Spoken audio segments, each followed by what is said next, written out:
nós conseguimos, nós somos campeões.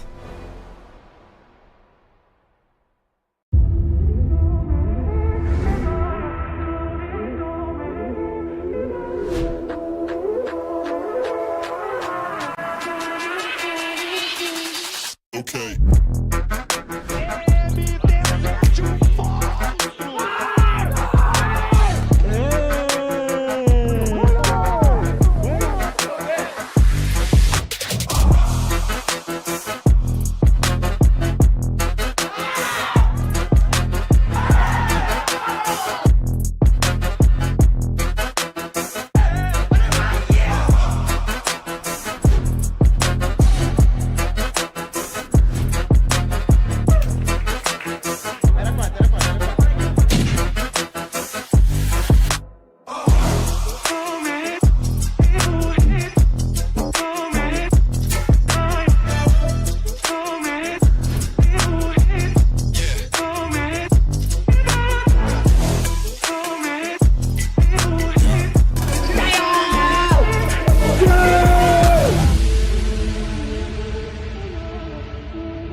Dear survivors, 2024 was a year of incredible plays and unforgettable moments. But legends are forged in the fires of competition. From zero to hero, the journey to victory starts again.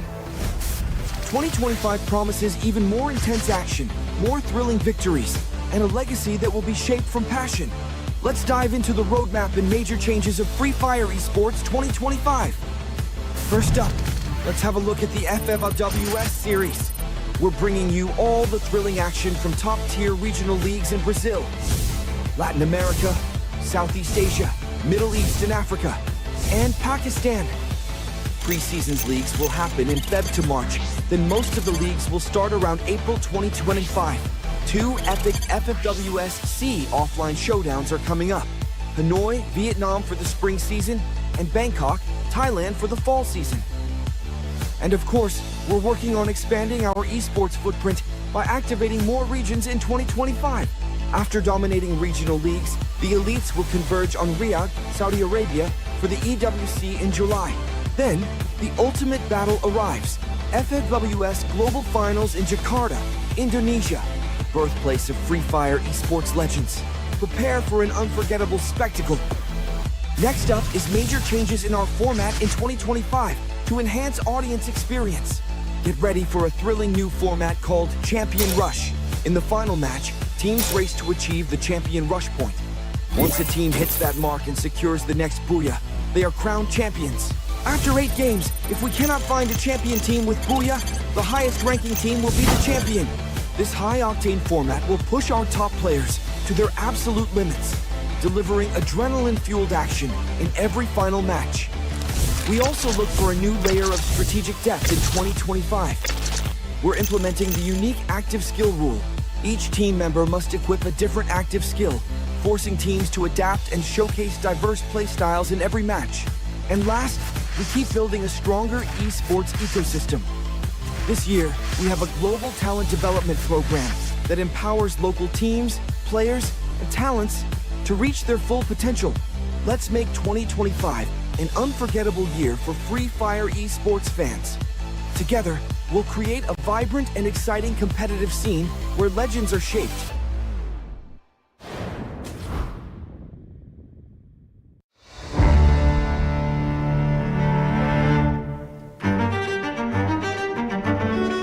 Salve, salve, galera! tá na liderança. São 17 pontos na mão deles e 3 times brasileiros zerados. A missão difícil mas no fim das contas são 6 quedas que vão ditar quem vai ser o grande campeão. Será que o Bops pode ser um jogador que vai ganhar 2 títulos seguidos no Mundial? Será? Respira, entrega nas mãos de Deus, vamos fazer dar certo, tá bom?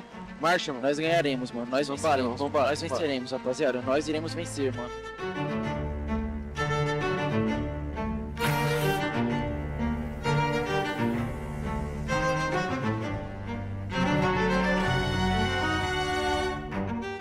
O sexto mapa é Kalahari, mas nós sabemos que não foi fácil chegar até aqui.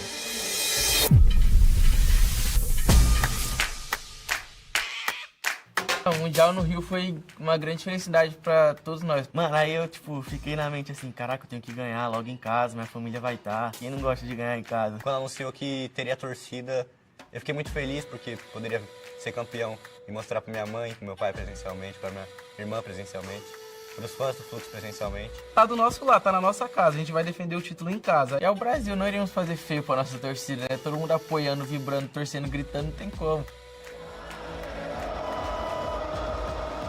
O troféu desceu ali, saiu do airdrop.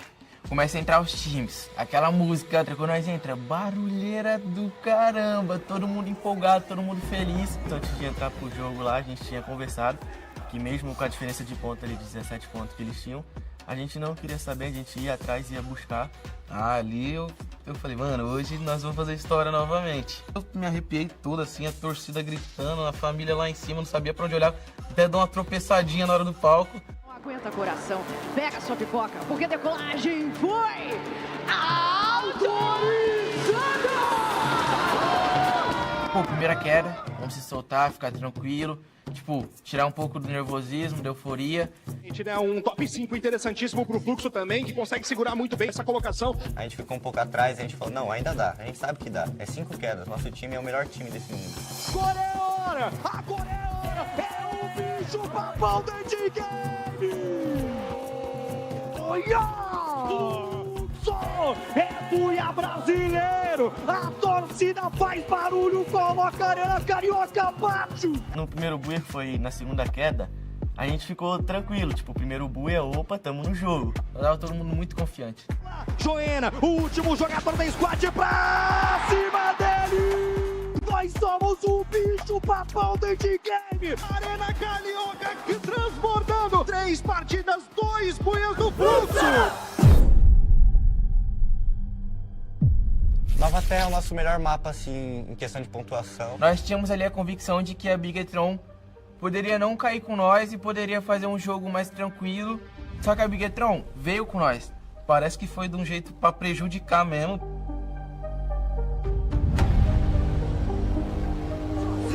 Abandonado, MT7, último jogador da squad, não!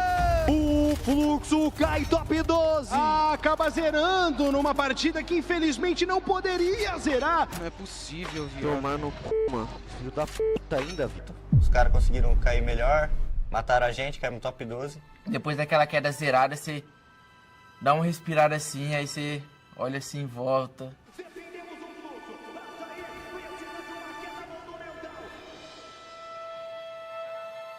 Será que dá agora? Tomamos um choque de realidade, tá ligado? O time todo em silêncio, a torcida em choque. E a gente ficou 15 minutos assistindo a queda.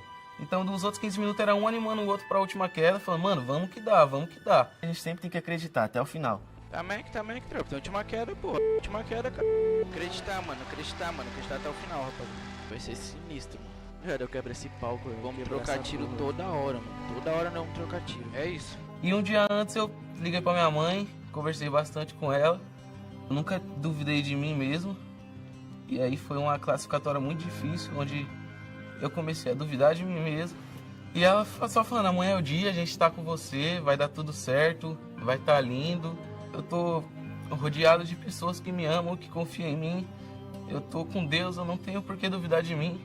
Amanhã vai ser o dia de novo, e eu vou conseguir virar essa chave. Quando eu fui na GH pela primeira vez, estava o troféu do Nobru, do troféu do Mundial. Eu olhei pro meu pai, eu olhei pro troféu e falei, aí pai, um dia eu vou ter um desse. Aí meu pai lembrou, meu pai falou comigo, meu pai falou, lembra daquele dia que você falou, que você me mostrou o troféu do Nobru, você falou que ia ter um desse, então, tô sentindo que vai ser amanhã, se Deus quiser, vai se realizar. E eu confio muito em você, confio muito nos meninos, que vai dar bom. Pensar na família, mano, é o que mais faz seguir, é o que mais me fez seguir, o que mais me trouxe forças. Quando eu desacreditava, ali na quinta partida, que você pensava, mano, será que vai dar? Eles trouxeram uma esperança a mais, sabe, de que, mano, tudo é possível. Eles acreditam em nós, então tudo é possível pra nós. É isso, rapaziada. Respira, entrega nas mãos de Deus, vamos fazer dar certo, tá bom?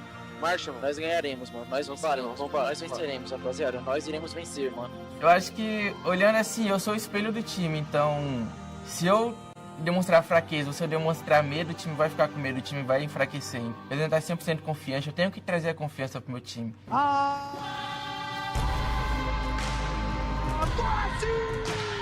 Começou! É a última partida, nosso último game. É hora de fazer história. Tudo nosso, nada deles, pra cima! Ali era a queda da nossa vida, a gente tinha que, o ano todo que nós treinamos, nós tínhamos que dedicar naquela queda. A gente tava saindo ali do barco, subindo o morro, aí acho que foi MT7 que fala, mano, tão chupetando reto em nós.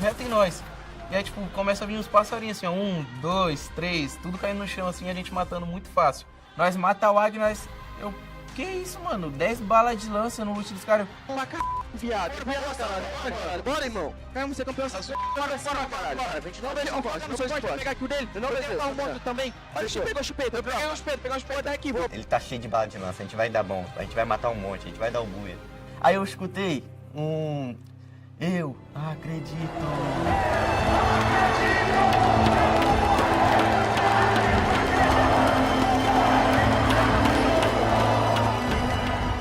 Soube coordenar certinho, o Bobs falando pra gente rodar direito. Foi os 4 rodando direito, os 4 rodando direito. No final é só gritaria. Roda direita. Tava uma loucura, mas o que é importante é que dá pra entender. Gira direito. E os caras rodando juntos, eles rodando junto. Mas a gente sabe a hora de parar, a gente sabe a hora de trocar tiro. Direito, tô indo. Esquerda pulando. Escuta, roda mais. Tamo atrás de tu, papai. Faz dois giros só. Tem direito. A gente passa por baixo da escadinha assim, o Gil deita um e cai. E aí chega uma hora que não tem como mais girar, a gente bate de frente com os caras. Paramos na hora certa, o Guti matou 3 lá, eu matei 2. E nesse tempo que o Gil caiu, a Twitch começou a encostar, querer pegar nossas costas. Aí nós já deu dash aqui nas costas deles. E aí fica eu, Bops MT7 contra 2 deles, né? Aí o Bops derruba um, o MT cai e fica 2x1. O MLS consegue me derrubar também. Mais um jogador no gelo, só tem Bob e Boot. 2 jogadores agora, vambora Bob, pra cima deles não. Aí fica 1x1. O Bops na hora lá, todo mundo, sou mais tu. Respira, irmão. Sou mais tu. Então é o melhor.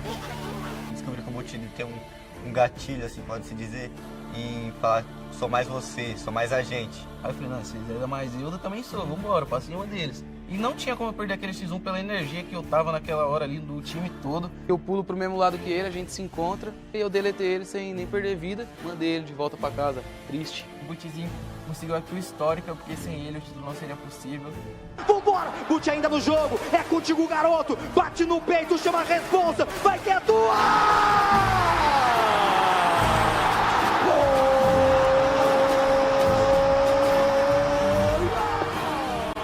Aí a gente foi lá, comemorou o buia e ficou tipo, caraca, será que deu certo? Será que não deu? E aí, deu nós? O que aconteceu? Como que tá? Aí ainda bem que anunciou muito rápido, porque eu tava tremendo já. A Camilota já começando a falar. Grita junto comigo, Fluxo, equipe campeã! Parabéns! Do Fluxo, equipe campeão. Aí olha pro lado, o Guti já chorando muito. Mano, fala qualquer coisa e ele começa a chorar. A primeira reação é tirar o fone, começar a chorar assim, igual uma criança. Passa um filme na cabeça que você passou o ano todo, a vida toda, tipo, vivendo pro jogo. Aí mudou. Tá, eu não... Gente, não vou conseguir, eu acho. Esse assunto do Mundial é muito delicado. Chororô. Aí eu chorei, meu pai chorou, minha mãe chorou, aí meu irmão tava lá, meu sobrinho.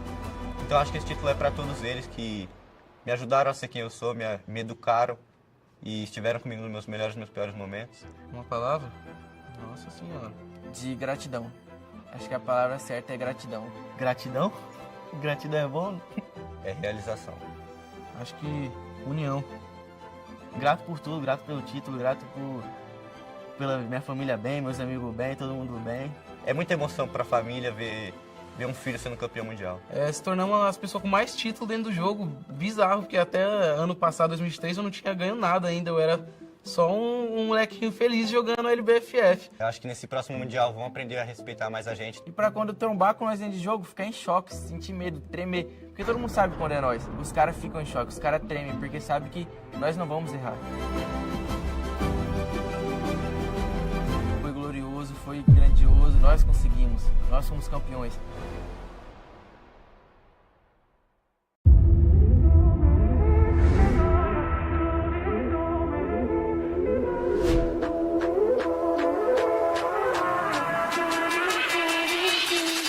Okay.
Dear survivors, 2024 was a year of incredible plays and unforgettable moments. But legends are forged in the fires of competition. From zero to hero, the journey to victory starts again.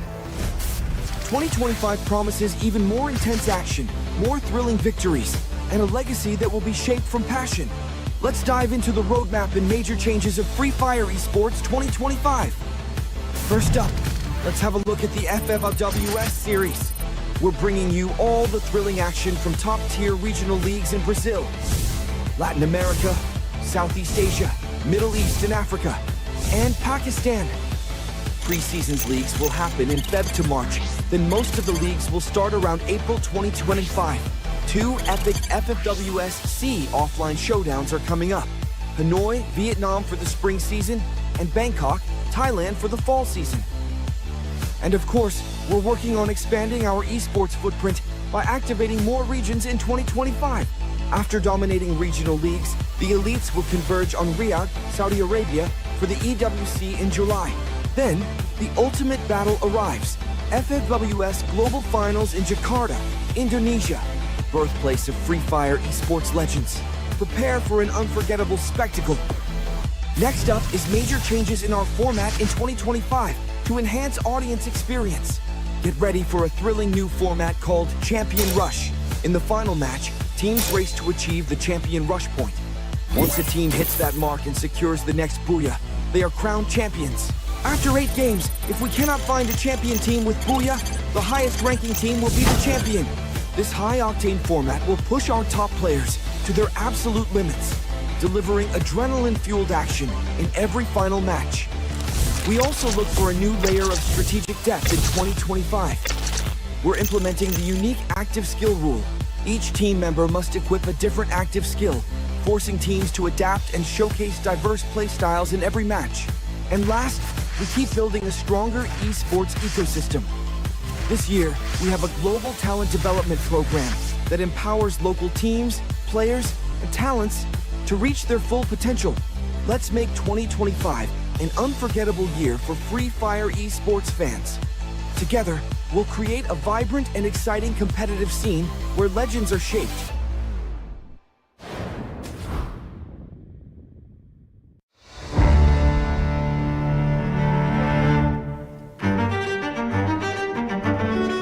Salve, salve, galera carioca!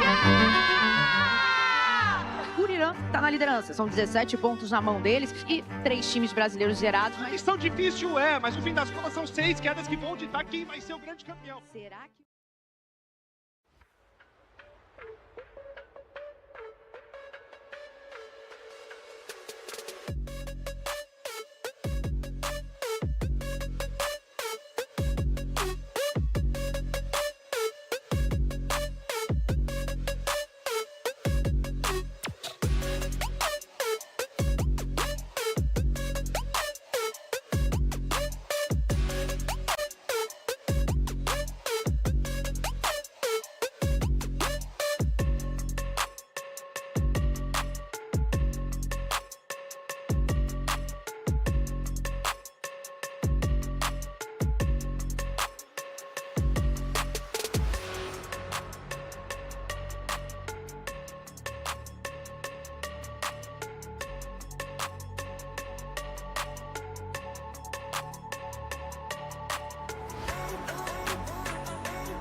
Welcome, survivors. For the first time ever in the history of Free Fire Esports, we bring you the FFWS Sea Spring 2025 preseason.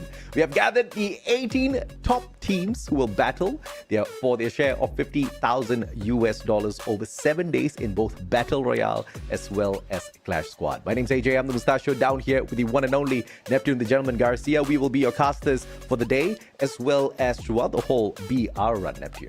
Yeah, definitely. I'm real excited on what's going to happen. It's a new year for Free Fire, and it's a new format. Well, there's a lot of things that isn't new in the tournament scene. So I'm really excited on how it's going to turn up right now as we begin with the preseason.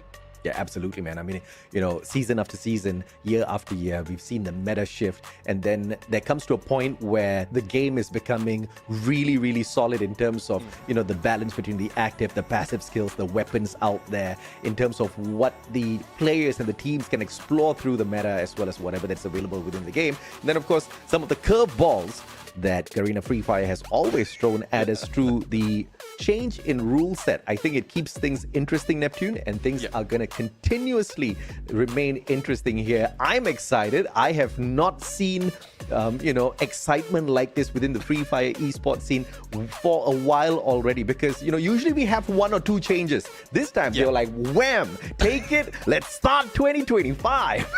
I mean, that's what makes it exciting, because it will be a huge ball. Well, it would be a huge curveball for everyone. But we're talking about something huge. We're talking about a prize pool. And the first place will be taking $8,000 US. And we're talking about Battle Royale just right here. Now, it goes down, tapers off from the second place. And fortunate enough, even for those in 13 to the 18, we'll be taking $250 US. Plus, there's also a chance for one player to get $500. Yeah, I mean, some of you guys are confused, right? AJ said $50,000 US. That doesn't look like 50K. Yes, it does look like 50K. Like Neptune said, you're only looking at the BR portion, which is $30,000 US. And that is going to be happening on the front end. And you will also have the final 2 days where we will have Clash Squad. As far as Battle Royale is concerned, you've got the knockout stage running through the 5th to the 7th of March, Point Rush on the 8th, and then the grand finals for Battle Royale will be on the 9th of March.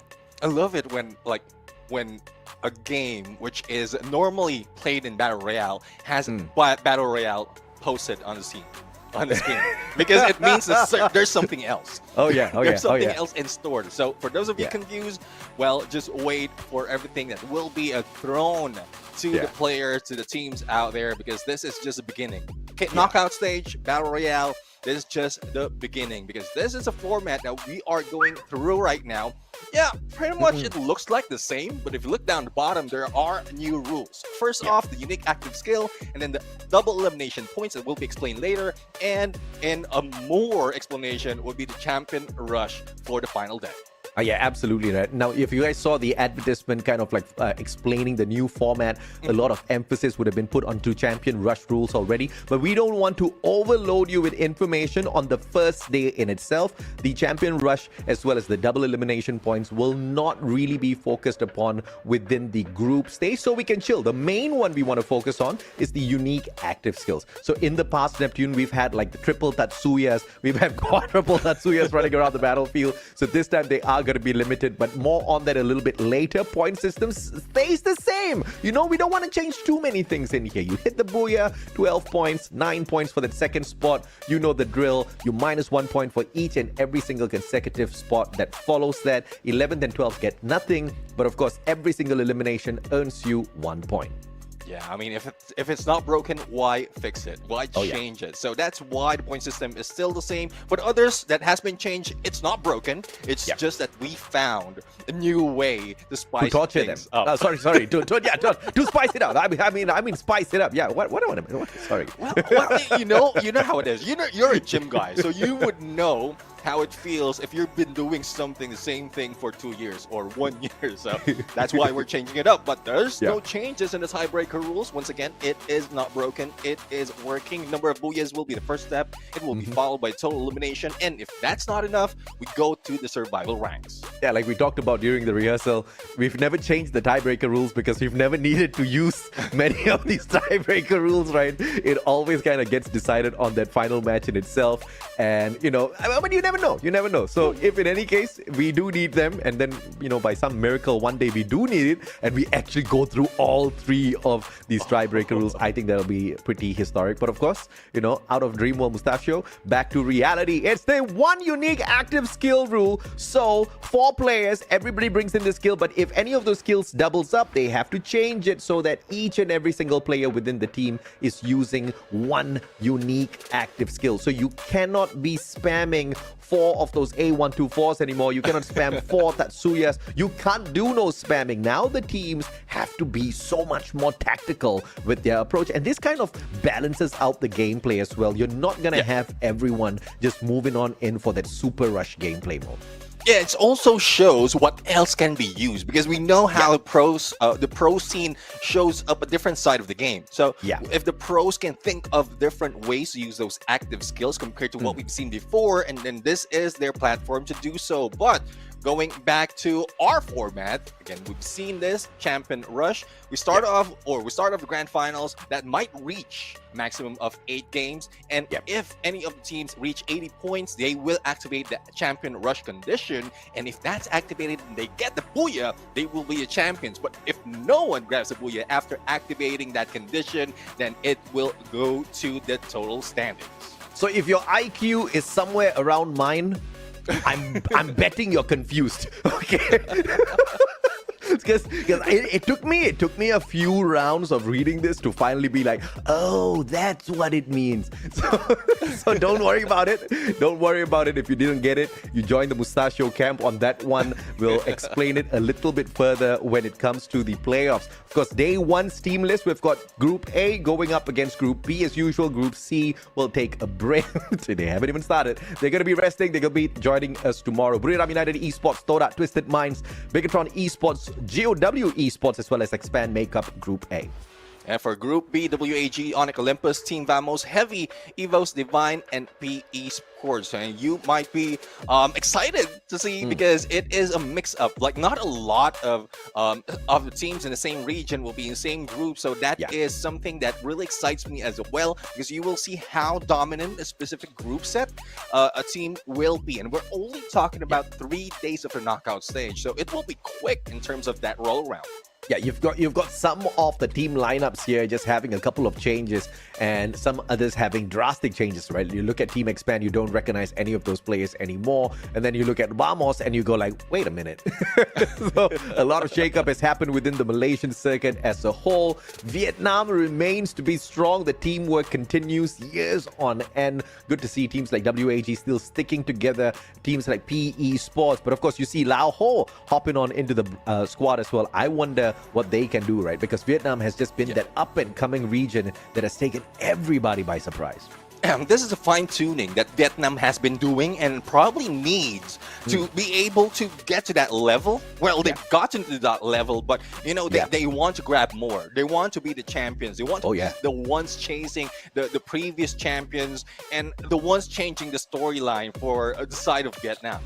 Yeah, absolutely right. And you know, I never in a million years would have thought, okay, that's exaggerating, right? Because we've seen some moments of hope, but I really did not think it would be so soon where we would actually be cheering Vietnam on a stage like, you know, the Sea Finals or on the world stage. I would have never thought of that, because this is coming through like, you know, a few years of shoutcasting for Free Fire Esports, right? The region always had promise, but a lot of inconsistencies. But in the more recent times, the consistency has been mind-blowing. Something Vietnam has been doing has been working like a charm, and you know, they shouldn't change it. In fact, I hope they share it with Malaysia, bro. I want more teams to grow in Malaysia the way Vietnam has been growing. It has been truly inspirational. Of course, very strong region Indonesia is. We have always seen their tenacity, and especially on the big stages, they really show up, Neptune. Yeah, I mean, I was about to say that, especially for those regions. Well, not just a region. I mean, there are a few teams that has been there for quite some time, but still are struggling. So hopefully they will learn from Vietnam as well. I mean, the top 3, I would say, from Vietnam on how they move from like average pro scene. There will be averages. So average team to ones the casters are cheering on. Yeah. I mean, you know, at one point, even Heavy had us screaming their names, right? I mean, crazy fights we've seen all of 2024. 2025 is off with it's off in style, man. I think we've learned a lot through each and every single tournament ran within 2024. And look at how clean we're starting 2025, right?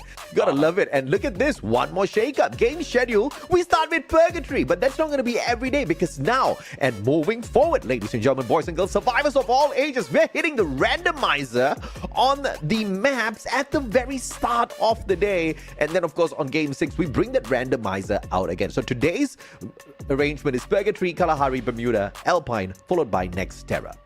And it's one thing, it's not just a curveball, one curveball after the other. It's like they put in a throwing machine in front of the teams right now. And all they have to do is either like avoid all those shots or like head on. You gotta hit it, man. You gotta hit it, right? You got to hit the balls, and this is exactly what some of these teams are really good at doing. I mean, those reflexes, those very, very quick minds, you gotta love it. And Free Fire is the kind of game where you're gonna need your reflex to be, on point, right? Because, just like that, you can see some of these players hitting those 180s. Amazing what they can do out there on the battlefield, especially with the snipers. The snipers have always been so impressive within the game itself. But when you do the comparison, right? When you run this comparison on the Southeast Asian level, the level of competition itself, there's such a huge jump, right? Because we recently have seen how the Thai circuit has come to a conclusion, the Malaysian circuit as well, Vietnam. These are the creme de la creme. These are conquerors of their own individual nations who have now come here, who are meeting for this very, very big party to fight over $50,000, which is a lot of money, Neptune. And dude, I'm just happy we get to enjoy this. Yeah, definitely. I mean, why not be happy to start off something new? There's a lot of new things, and this is just a preview of what's going to expect towards the rest of 2025. So I'm really excited to be here. Hearts like really thumping really hard and fast because what's about to happen. I still don't know. I don't know what to expect. I think so much has changed in terms of the mindset of the players as well, because it's been so long, okay, since I've shoutcasted, because we've had all of 2024 come to a great conclusion, and during this break there's been a lot of changes on these teams, right? Some squad shakeups. They have kind of shed their leaves that were kind of shriveling up, and they've got some new leaves now sprouting on this tree as well. I want to see exactly what the dynamics are with these teams, right? And I also want to see how the active skill implementation is going to be affecting some of these squads who have been going on a tear in terms of really spamming all those skills out there, because out of the competitive circuit, you're still going to be doing that, Neptune. Yeah, definitely. I mean, there's a lot. What I'm happy to see is some of the active skills that we've seen from the early parts of Free Fire will be back, and that's something that excites me. I mean, the old ones that has been disregarded will be back. Will disrespected? Be shown. You mean?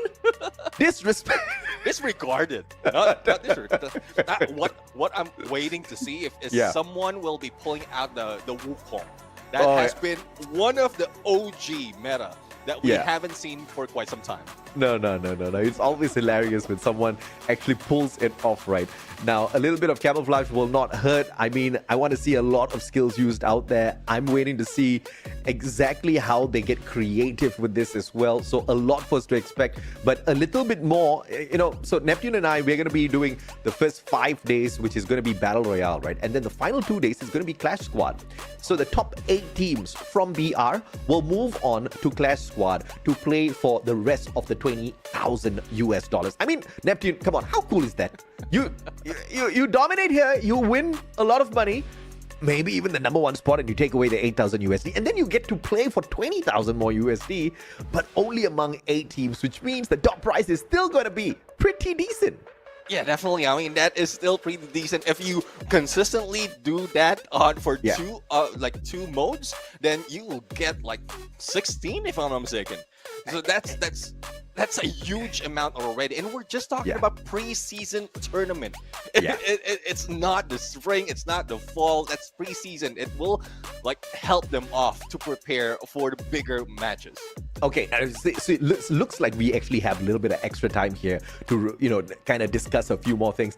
And so let's talk about one of the biggest shakeups that we have, right? You've got the championship point now that these teams are going to be rushing for the champion rush rules. So champion rush rules, initially it looked complicated, but once again, for the clarity of everybody out there, we have set it at 80 points, which means if any teams reach 80 points, the next time this team gets a booyah, they are the champion. But let's say if they reach 80 points and the next game, they get the number 1 spot because they had the most number of eliminations, but they get the second spot. They don't get the booyah. The games still continue. There is no champion yet. Okay, and here's what's crazy about this whole thing, right? In the history of Free Fire Esports, yeah, sometimes you have that one team running away to the top of the leaderboard and they're first ones to reach 100 or something.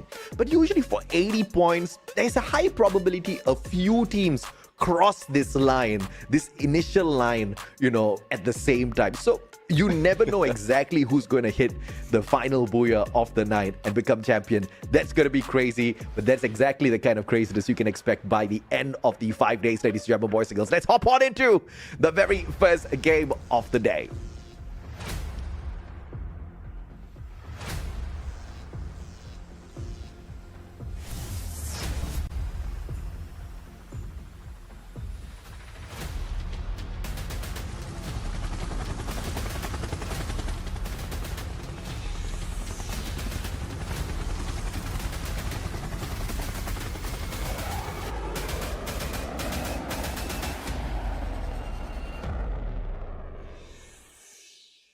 And here we go. We will be brought into Purgatory. A lot of changes. One huge change. We're not going to start in Bermuda, but this is another curveball, bro. I mean, we've thrown them so much already, and the flight path is it's not favoring them overall. Yeah, at this point, the players are like, wait, can't give us a break. No, you shall not be given no breaks. Ladies and gentlemen, boys and girls, this is going to be a fun start for everyone. Just like Neptune has pointed out, the flight path has decided to torture everybody by just getting skewed towards the bottom side of this map here. WAG undisturbed within Brasilia, at least for the time being. At least for the time being. I mean, most of the teams will be squished into the bottom of the southern side of the map, but they do have time to go and grab and shoot out on the other side. But we are seeing first blood already. It is Todak going against Twisted Mind, as well as chance of Heavy and Bigatron to knock each other out. Oh, Twisted Minds. We gotta catch up with them in a little bit. Heavy though. Hans! With a sliver of health, actually gets away, but Dead Nice down on the ground. Hubs could not run away in time. Bigatron, Delta eating them up. Mufasa's down as well. Evos Divine from nowhere, also taking shots at them. My goodness me, Heavy taking heavy losses early on.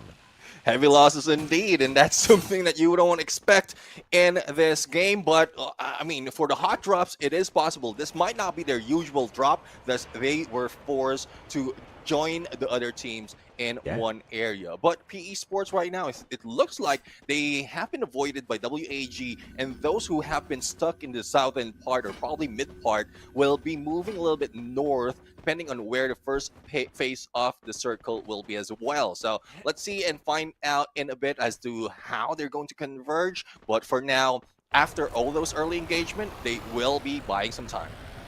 Yeah, let's see how they get to route this one around.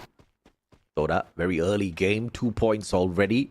Fearsome, they go after Twisted Minds. Obviously, they don't know who they attack because for the player's perspective, they have got no idea who they are in engagements with because the elimination feed has been switched off, right? So when they attack anyone, it's basically like shooting everyone and everyone's name is nameless.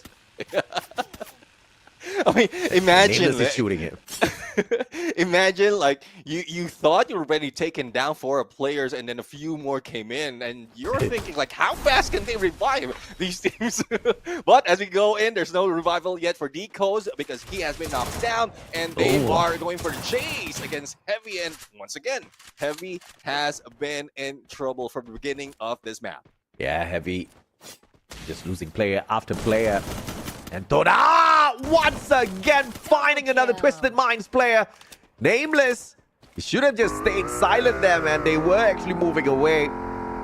But it doesn't matter. Diamond had enough to bring the man right back. Buriram, on the other hand, as you can see, classic Buriram, not focusing on gunfights early game, focusing on the loot just to make sure they can blaze on towards that final circle. I mean, Buriram most of the time keeps silent from the beginning, and then later on, that's where they spring up. But JOW is trying. They're trying to knock on the Hornet's nest, and there you have it. The battle is on, but no one's going down just yet, apart from Wasana, who has been hit by the end. Beautiful headshot by the end. Here comes Yanbin with the backup as well. And the Bison in the backstab. Jonah, but Riptide Rhythm out of nowhere. Yanbin slays. And Buriram, they will fall right here as GOW's counterattack is absolutely sublime. Moshi with the shotgun. Can he hop on away? And the shield saves him a couple of HP more. And the man would have been shut down, but Yanbin and the Bison looking for the finisher. Let's see if they can finish him off, and there you have it. Moshi is down, but I don't think it's over just yet for Brim United. He had a little bit of time to bring them back. Jonah has been eliminated, and they are still alive. But going into the other side, Expand taking down a few players of Bigatron, and they might be in trouble. They don't have that much of a cover. And the Riptide Rhythm is breaking down their defenses, and Kiba will be sacrificed. Fantastic push, but Deco's pushing his luck too much, and Kensto will go down. Afik with the opportunity for the shutdown, but knocked down to the ground, and Koja knocked right back and saving the day for Expand. Kiba on the revival, the final opportunity for Bigatron to remain in the match. The Giant Slayer being slayed a little bit too early into this fight. And let's see if they can survive. But as we go, Evo Divine, 3 eliminations already, and Ray is doing a little bit of damage onto Todak. Jojo will be taken out, and that gives them the 4th point. Expands against is on fire. 4 eliminations already. The Malaysians. We've seen this on the Southeast Asian level quite a number of times in the past. I'm hoping it's a little bit different this time around because they're starting off really, really hot. And we've seen that fire get snuffed out too early in the past because the other regions usually choose to start a little bit slower and just read the room a little bit first, Neptune. Yeah, that's the thing. I mean, reading the room and then like executing on it. Let's see if that will work for them. But on the other side, we've seen a takedown by Diamond, but going into Team Vamos, a team once again that is struggling from a previous competition, but hopefully the changes in roster will help them. And the same story from what we've seen in Expand. They start off hot and then later on taper off, cools down, and hopefully that's not the case. Axel, no eliminations yet. That's a little surprising. This man is usually a little hot on the shots. We'll wait and see. So the active skill cards are obviously going to play a big role here as well, since they can't spam some of these skills. And as I say that, Twisted Minds is continuously hitting revive after revive. Is not finding the right start to this match at all. Yeah, I mean, I was expecting Twisted Mind to go back to where, like, what they are before they became Twisted Mind, the aggressive team. But right now, they've shown some aggressiveness. It just so happens that they missed a few of their shots. So hopefully they will try and be tactical in those approach, because the other teams might expect that they will be dropping in a specific area. They know it's Twisted Mind, and they know how to counter that aggression. One way of looking at it for sure. Esports trying to look for a decent rotation in so that they don't get spotted out. Sticking close to the vending machine just in case things do go south. So you see their rotation being really, really well calculated here. But Expand out of nowhere is looking to surprise them as they do their best to get away. Let's see if they can get away, or if they will get away. It looks like they might also be getting a better position, especially as they saw those players from Expand dropping in on them. But speaking of a drop, Buriram United almost dropped earlier. Now in the face of Team Vamos, let's see if the split that Jonah and the rest of the teams of Buriram will work for this team that has 3 eliminations already. Let's see what kind of Buriram we get in here today. Is it the warm-up Buriram, or I'm ready to chop your head off Buriram? We've seen both versions already. Jonah! And we were talking about Axel and where were his eliminations. Axel response. Sharp shot taking out the flanker on the side of Buriram. And now, exposed already. These boys, they're running. Wasana holding back the fort. Jun pushing a little bit too far ahead without the rest of his cover. The team members too far away, but Jun saves himself in the nick of time. But the Tatsuya burst does not help him get close enough.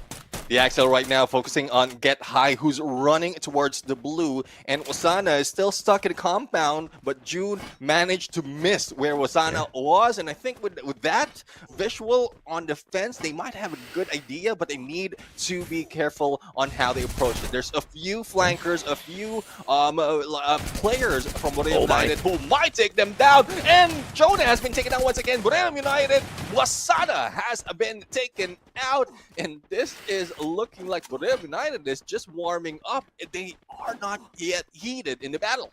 Yeah, but I also have to say that was a great team up by Team Vamos. The positioning was phenomenal. The response time, as soon as they get that information of the position of that Buriram player, they are swarming him together, not playing it individually, not playing it like, quite honestly, you know, in a very amateur fashion, which Malaysia has shown us before in tournaments of the past. I'm liking this version of Malaysia.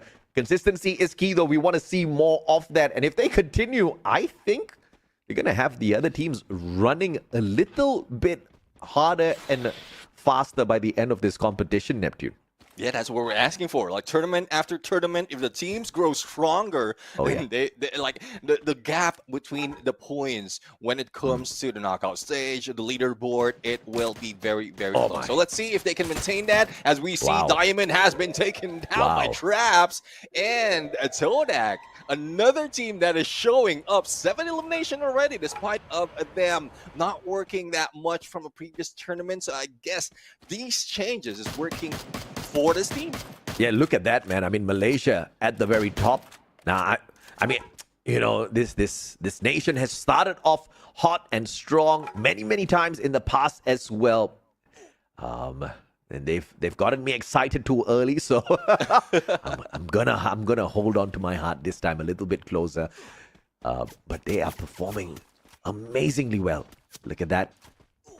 Ready with the portal goal. Question is, when and where do they go? And those shots towards Onyx Olympus. Indonesians just tickling Toda at this point of time. Traps really low on his health. GOW keeping an eye on to Twisted Minds as well, who've gone for the split. And Vamos arriving from the back. This distraction, though, if Vamos stops to take this fight, they could get Vincent Badian. What a masterful shot. Yeah, masterful shot indeed, and they step into Twisted Mind. Team Vamos might be in trouble unless Twisted Mind goes down first. June receiving a lot of damage from Twisted Mind, but here comes GOW, a double takedown on Nameless, and Sammy Explosive goes down as well. Team Vamos is reversing it. The Malaysians, I cannot believe it. And the three-way battle puts Team Twisted Minds at the very bottom, and of course they were one man down, but because of that Twisted Minds, they still continue to survive. Now GOW up against Vamos. The question is, do they have space to run? They try to get away. Luffy try to cut out those flanks. Luffy in a 1v1. Dian puts him down. Toda eliminated. The hot start for the Malaysian team, but the first ones to get taken out, and Vamos follows suit. My God! Hot start, Malay. This is what I was talking about, Neptune. I mean, it was just a wrong turn for them. They just jump in between Twisted Mind and GOW. And yes, they managed to take down Twisted Mind, but lost resources, lost HP. They will be like really sitting ducks against GOW at that moment. I mean, goodness me. I see, this is what I mean, man. They got me so excited again. All right. It's all right. We got one more. We got to expand. Let's see if they can expand some horizons here for the Malaysian nation as a whole. But the Indonesians trying to make a lot of noise up against Vietnam's WAG. One elimination for X-Ball thus far. Boy must be pretty hungry. 13 minutes into the match already, and they're leaving him starving. PE Sports nearby as well. Onyx Olympus, Bigatron Delta showing up. This is about to turn into a party, Neptune. Oh, definitely. I mean, 4th stage going to the 5th, and we still have 10 teams remaining. They will be undecided as to who will be targeting first. So this is where the focus begins, and the decision making to maintain and fix their eyes on one specific target. Now, Evo's Divine, Apex is already down, Ray still battling it on, and still dancing it against WAG. Experiment Stains to stay alive. Rasia is just whooping WAG. This man, a triple K on WAG, looking for the final one. Come on, just finish off Cyrus, man. Rasia needs to get to the top. If Rasia pulls this off, he gets a quad onto WAG. But PE gets the revenge for their nation. Don't you dare touch our brothers. Only we can pick points off of them. And they take Evo's Divine out. Evo's Divine has been taken out, as well as with the help of the blue. LP Esports grabbed their second elimination, and Expand managed to take down the remaining players of Heavy. Now, Twisted Mind, the team that has been in trouble for so many times. That's it. Will be in here. Kyong from Bigatron Delta takes him down. It's not even GOW. Oh, Moshi.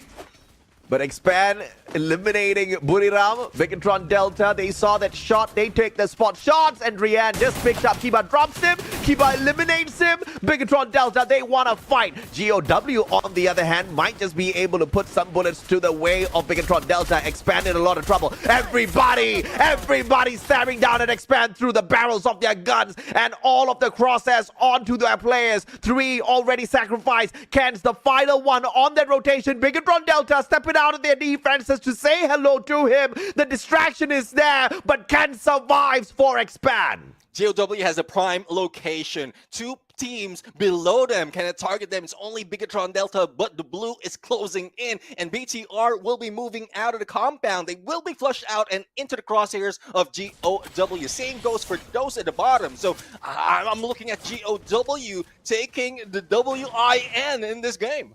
Oh yeah, absolutely, man. Now Bigatron Delta, and this is what we talked about, the Indonesians as well, right? This chilling all the way to the final circle, not really showing their cards just yet. And when they play, they usually have a really strong hand. But Vietnam, man, time and time again, they have shocked the world. And here they are, GOW, first match in 13 eliminations. We've got PE Sports in the house as well. Vietnam and Indonesia showing up strong here at Purgatory. Now the question is, who's going to step on out first? This circle is going to make them very uncomfortable shortly. Now, Demon is becoming the demon at this point. I mean, they might have missed the ones in the rooftop, but if PE Sports jumps out, he will be like feeding on them. So let's see if who will be going down first. Ken's feeling that wrath and will be almost taken down, only a few HP. And Yanbin is just clearing the way, but he managed to get into the compound. And let's see if he can survive. Onyx Olympus is already in there. Still 5 teams remain, and we are counting down to 6th phase to the 7th stage of the circle. Okay, Kyong, good headshot with the AC-80. Demon on the ground, bleeding out. But looks like the save is going to come through. Good blue walls deployed by his team members to go in for that pick. Yet another knock comes on through Demon. Well, be sacrificed, as it looks like the backup is not able to get to him in time. Yanbin and gang, they sacrifice one for the greater good. If they can still pull the booyah off, that sacrifice will be well worth it, Nep. Yeah, definitely. I mean, Bigatron Delta is just waiting. I mean, everyone's just waiting for the blue to close in. Yeah, so 20 seconds more. We get it. If we look at the numbers, though, it seems like Bigatron has a better chance because everyone from this compound will be jumping out and fighting against each other. Yes, BTR has been targeted earlier. The focus might be lost later on. So they have to be staying silent, get in position, and just find a better approach to the next, I would say, the middle of the circle. Yeah, I think the best ones in the position here is GOW because they're at the very top. they will have to expose themselves the very last. Everybody else will have to get into the thick of it. As I say that, it's Onyx Olympus and PE Esports jumping at each other's throats. Onyx will get a couple of knocks. Kyong with the backup from afar as well. PE Esports will be the biggest losers. Nero, the final player, alive. Can he get away? And Expand will take the 5th spot. Kiba will not be able to stand. GOW finally jumps into action as well as they spot a weak end from the back. And Onyx Olympus right in front of them. GOW taking the fight straight to their brothers from Indonesia. Zairu is back up against GOW. Adam turns around in the nick of time, but he doesn't get to do anything. Zairu slayed as well. And Yanbin and Gang GOW rules it, but it's the monster truck setting a player right outside the circle. Only Yanbin remains, and Faiz will clear it out. Bigatron Delta for the first booyah of this day. Oh, brilliant play. It was that final knock, baby. The monster truck coming through in that final circle. And Indonesia has been teasing us with this potential monster truck phenomena for a while now. Very happy to see it on the very first day of our preseason. Just because it's preseason doesn't mean it's like just some warm-up match. There's cold hard cash on the line. There's $30,000 on the line for Battle Royale, and these boys clearly want it. I mean, phenomenal performance, right? 14 eliminations from Bigatron Delta for 26 points, but GOW, the team that got slain by them, the team that got one of their players knocked out of the circle by them, they had 17 eliminations when they got taken down. Dude, I tell you, Vietnam, so impressive. Definitely, I mean, very impressive. And even for that final moment, we've seen 2 teams from Vietnam. The same goes for 2 teams from Indonesia. And this is the final moment of that game where Nero had no choice but to go out with that monster truck, and it has been used by Bigatron Delta. It's not even their own. That is Grand Theft. Grand Theft monster truck for BTR. I mean, brilliant stuff. Deanne just couldn't go in for that backup. And, you know, they just removed one player from the equation so quickly. But Yanbin was being very annoying. The circle pressured Yanbin. He went in there for the rush. But Bigatron Delta already had a player within the circle itself, just awaiting him. Easy shot for the finisher. Indonesia proves it is brains over brawn. And if you use your brains, you can also force a little brawn to pick up those extra points in the final circle. Phenomenal effort by all the teams. Everybody's heated up. Neptune, I did not see many weak plays there at all. Even the Malaysian teams, bro, the ones that are usually, you know, just feed out there on the battlefield, they perform so well. It seems like the change in map rotation is working for them, because most of the time this is the 4th match, so they have their mindset already towards the end of the game, so they're warmed up already. Well, let's see. I mean, most of the time Bermuda is where it slowed down. I mean, it starts slow.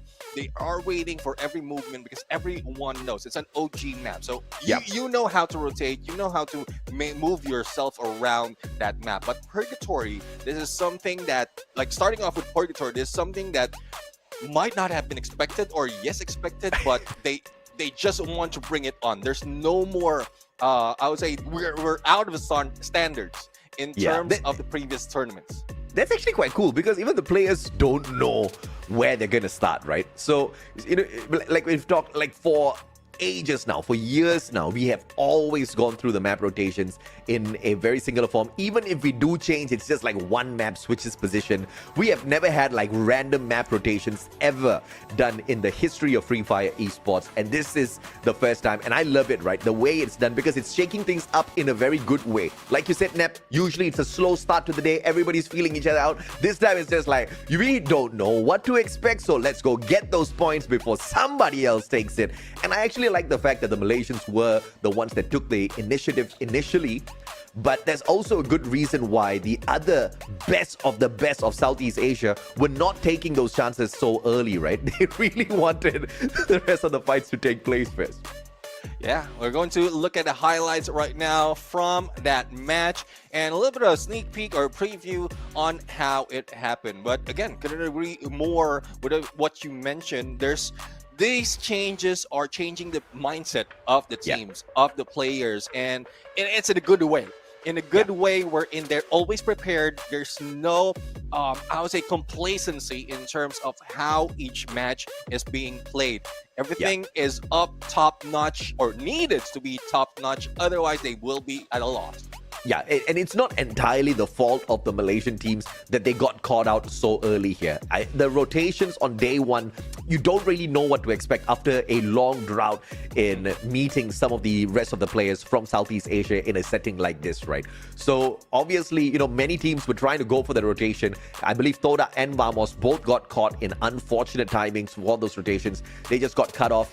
And Vamos kind of sticking their noses where it doesn't belong, and they got shown the exit window pretty soon after that. But of course, more on that story in a little bit. MVP for Bigatron Delta, Kyong with 8 massive eliminations, running the homer. He's got that Kairos. You know why he's so daring to step on out there and take that damage. He's running that J-Beams as well. I mean, what does this man not have as a defensive setup? Yeah, I mean, he is a tanker for the team and wants to go up close and personal, especially with that Mac 10. Yeah. And he can also spot out enemies if in case they are far away from that Arvon scan. So 8 eliminations coming from BTR Kyong, 2,495 in damage. Not so much an assist though. It's because it looks like most of the players from BTR are just hitting their mark, and there's just making all those damage go through. So let's see if they can continue this on. The Giant Slayer, as we call them, from last year is coming back a little bit too hot. Yeah, I think I really am a big fan of Kyong's build, because I'm very like-minded with Kyong when I play Free Fire, right? You want to be able to sustain yourself in some of these gunfights, and he does that so well. You don't even get to slow him down. You don't even get to disable him. He's got that nutty movement, and this is just phenomenal stuff out of the Indonesian team right out the gates. Booyah team stat for you guys as well. You've got that A124 being run, and we saw quite a number of those Riptide rhythms make the difference out there on that battlefield. Yeah, definitely. And they are also wearing the new Coda, which is being used by Kiba. I mean, the Aurora Vision is one thing that really helps them. If it activates, it increases the movement speed by 15%, and then the chance of discovering enemies. If you remember the screen that we were seeing earlier, like risk of being spotted or being seen or whatever. I can't quite remember, but that is Coda in play. I mean, well, let's just see if or not they will be able to just bank on keeping this momentum up right now. We've seen the best version of Bigatron Delta in the past. We've seen them at their worst as well. They were giant slayers for sure, and there has been a couple of situations where they weren't able to keep that momentum up game to game. And this is something that the team would have obviously been working on within their downtime, and see how far that'll bring them. Yeah, I mean, not far enough, though, is the difference between Bigatron Delta as well as GOW, both with 26 points. And this is a good example of how we were explaining the champion rush. If this happens on the final match, it would be Bigatron Delta who will be getting that chance for that #1 spot. But as we go in, Onyx Olympus with 19 points, Expand, they got good elimination and 6 on the placement points, so 14 points, quite well for a Malaysian team. Yeah, and of course, and if you look at it from the Malaysian perspective in itself, Expand is not the top team within the Malaysian circuit right now. So outperforming Vamos and Toda is actually quite impressive. But once again, unfortunate for Vamos and Toda because, very good start in terms of eliminations, but their rotations are getting cut off. And we can say the same for Buriram. In fact, Buriram had a little bit of a worse sort of a spot because they survived much longer than the Malaysian squads, but they didn't get into any engagements like the Malaysians on the other hand. So you get to see a little bit of a downside towards the slow play of the Thai squad as well. Yeah, I mean, it's similar to what we've seen from Twisted Mind as well, but we might be seeing or expecting a lot more from this team. It is just a start. It's just the beginning of our knockout stage, and it's just day #1. So a lot of things might be changing, but also the map that we have in front of us. Again, we normally deal with Purgatory on second, but now we will be brought into the desert. Yeah, absolutely, man. Now we move on into Kalahari. What's gonna happen? Well, more chaos. We have the fact of the matter is these teams now don't really know the pacing of the day, right? Like you've pointed out already, they've gotten so used to starting off on a certain map and then slowly ramping up if, you know, they have kind of conquered it, or really preparing for exactly how they're going to be taking the Bermuda. Now you're into game number 2. You still don't see Bermuda anywhere. You're not finding your comfort zone just yet. But of course, if the other teams are nervous, it's your opportunity to take advantage of them.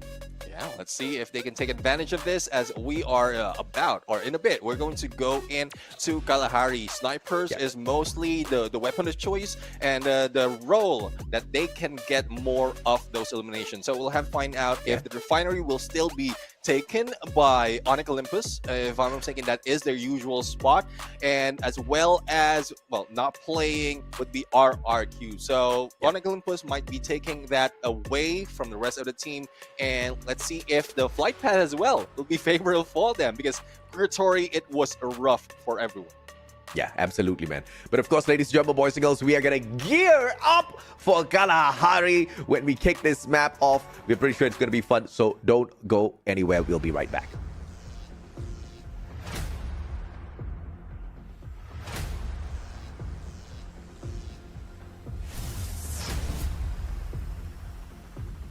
Roger, bro.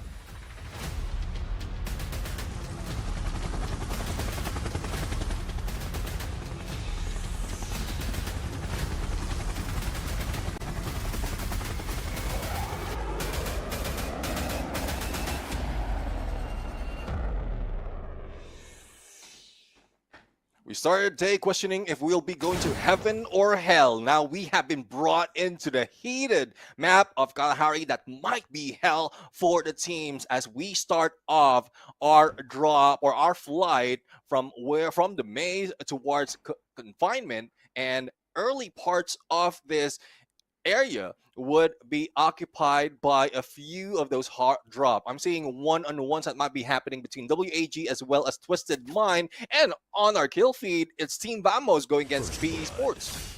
Once again, the Malaysians starting off hot, but of course, PE Esports show that they've got guns as well. Twisted Minds losing Exposi to WAG's Alan.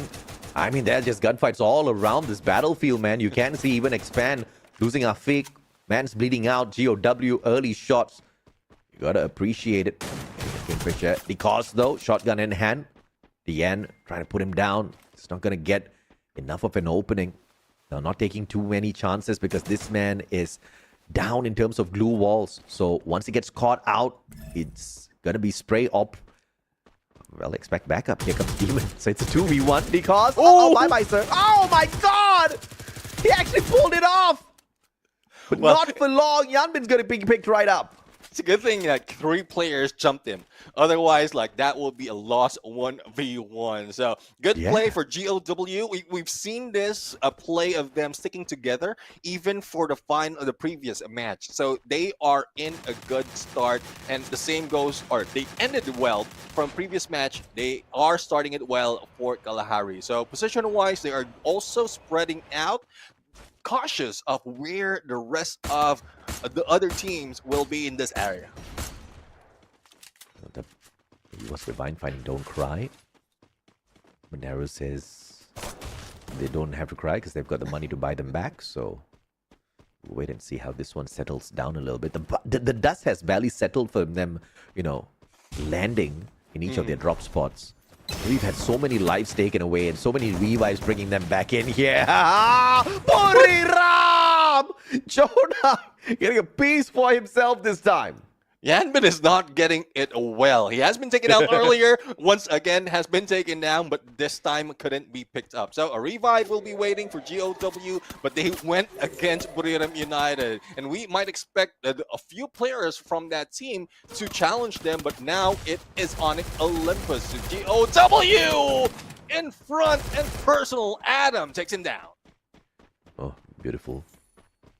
And WAG bringing back their players, but Twisted Minds this time, catching them off guard. Alan spotting them from afar, trying to provide support fire, only to find Exposi in the perfect timing.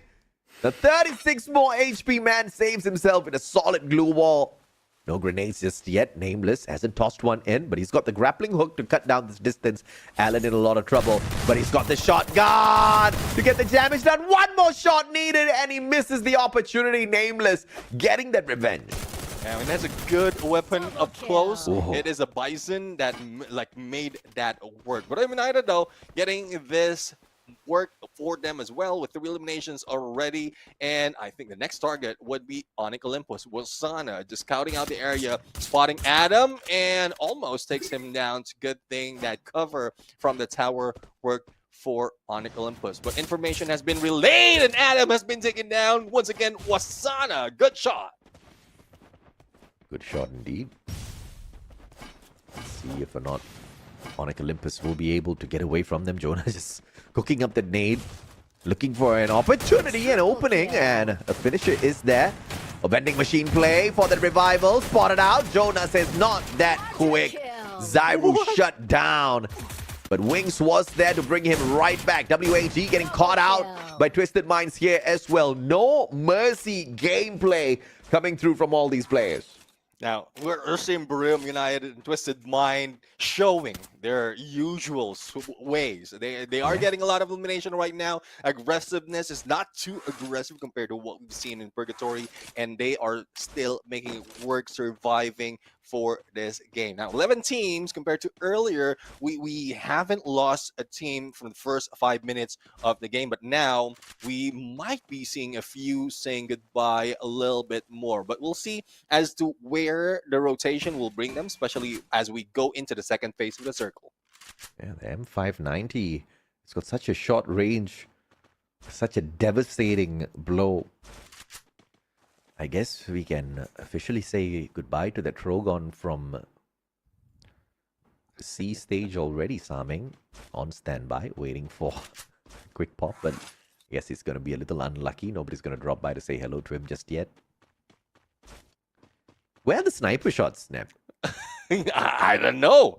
I'm the only guy that I saw a sniper and I'm not expecting was Wasana. And Ooh, there you go, Mochi! You ask, you shall receive, AJ. Amen. Adam down on the ground. Zyru, a sliver of health. June hasn't found him just yet. Wamos cooking right now. Onyx Olympus. Zyru can't get away. 24 HP. Man has got no mad kit. And Wings, the final one. Is he going to get clipped? Yes, he will. Vamos cooking. And Onyx Olympus sacrificed. Sacrificed indeed. Now down to 10 and heavy right now. We'll be battling against Brim United. Now it's a 3-player play right here, but Get Nice has been brought back. Lag has been taken down, and Wasana is still on the roll. Hands has been brought to his knees, and Get High is a guy who does that. Now 2 more players, but that revive might save them, especially as Get Nice is getting away and being so nice to avoid this fight.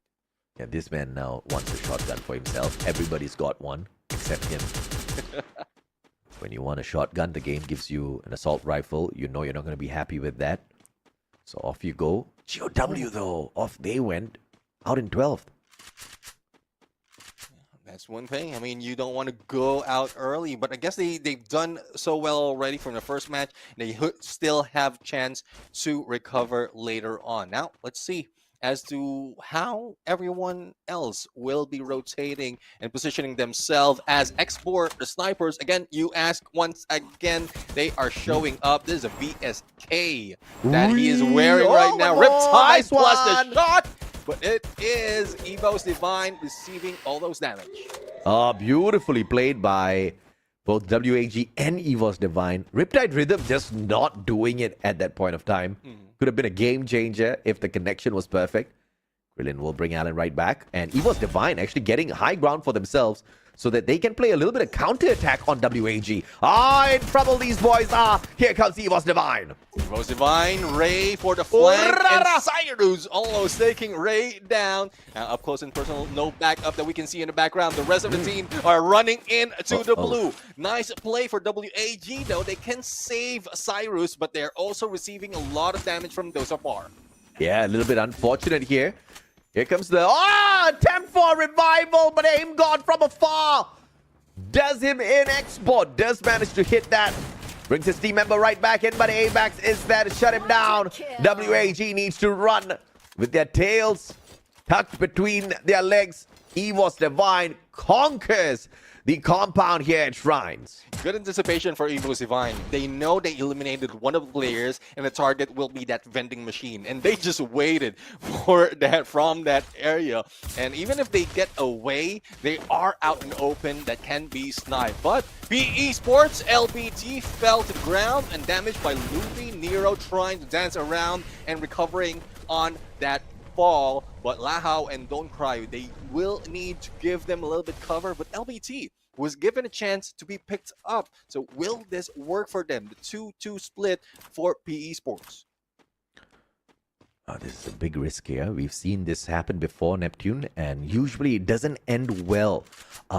Where it used to work was many seasons ago. In fact, many years ago.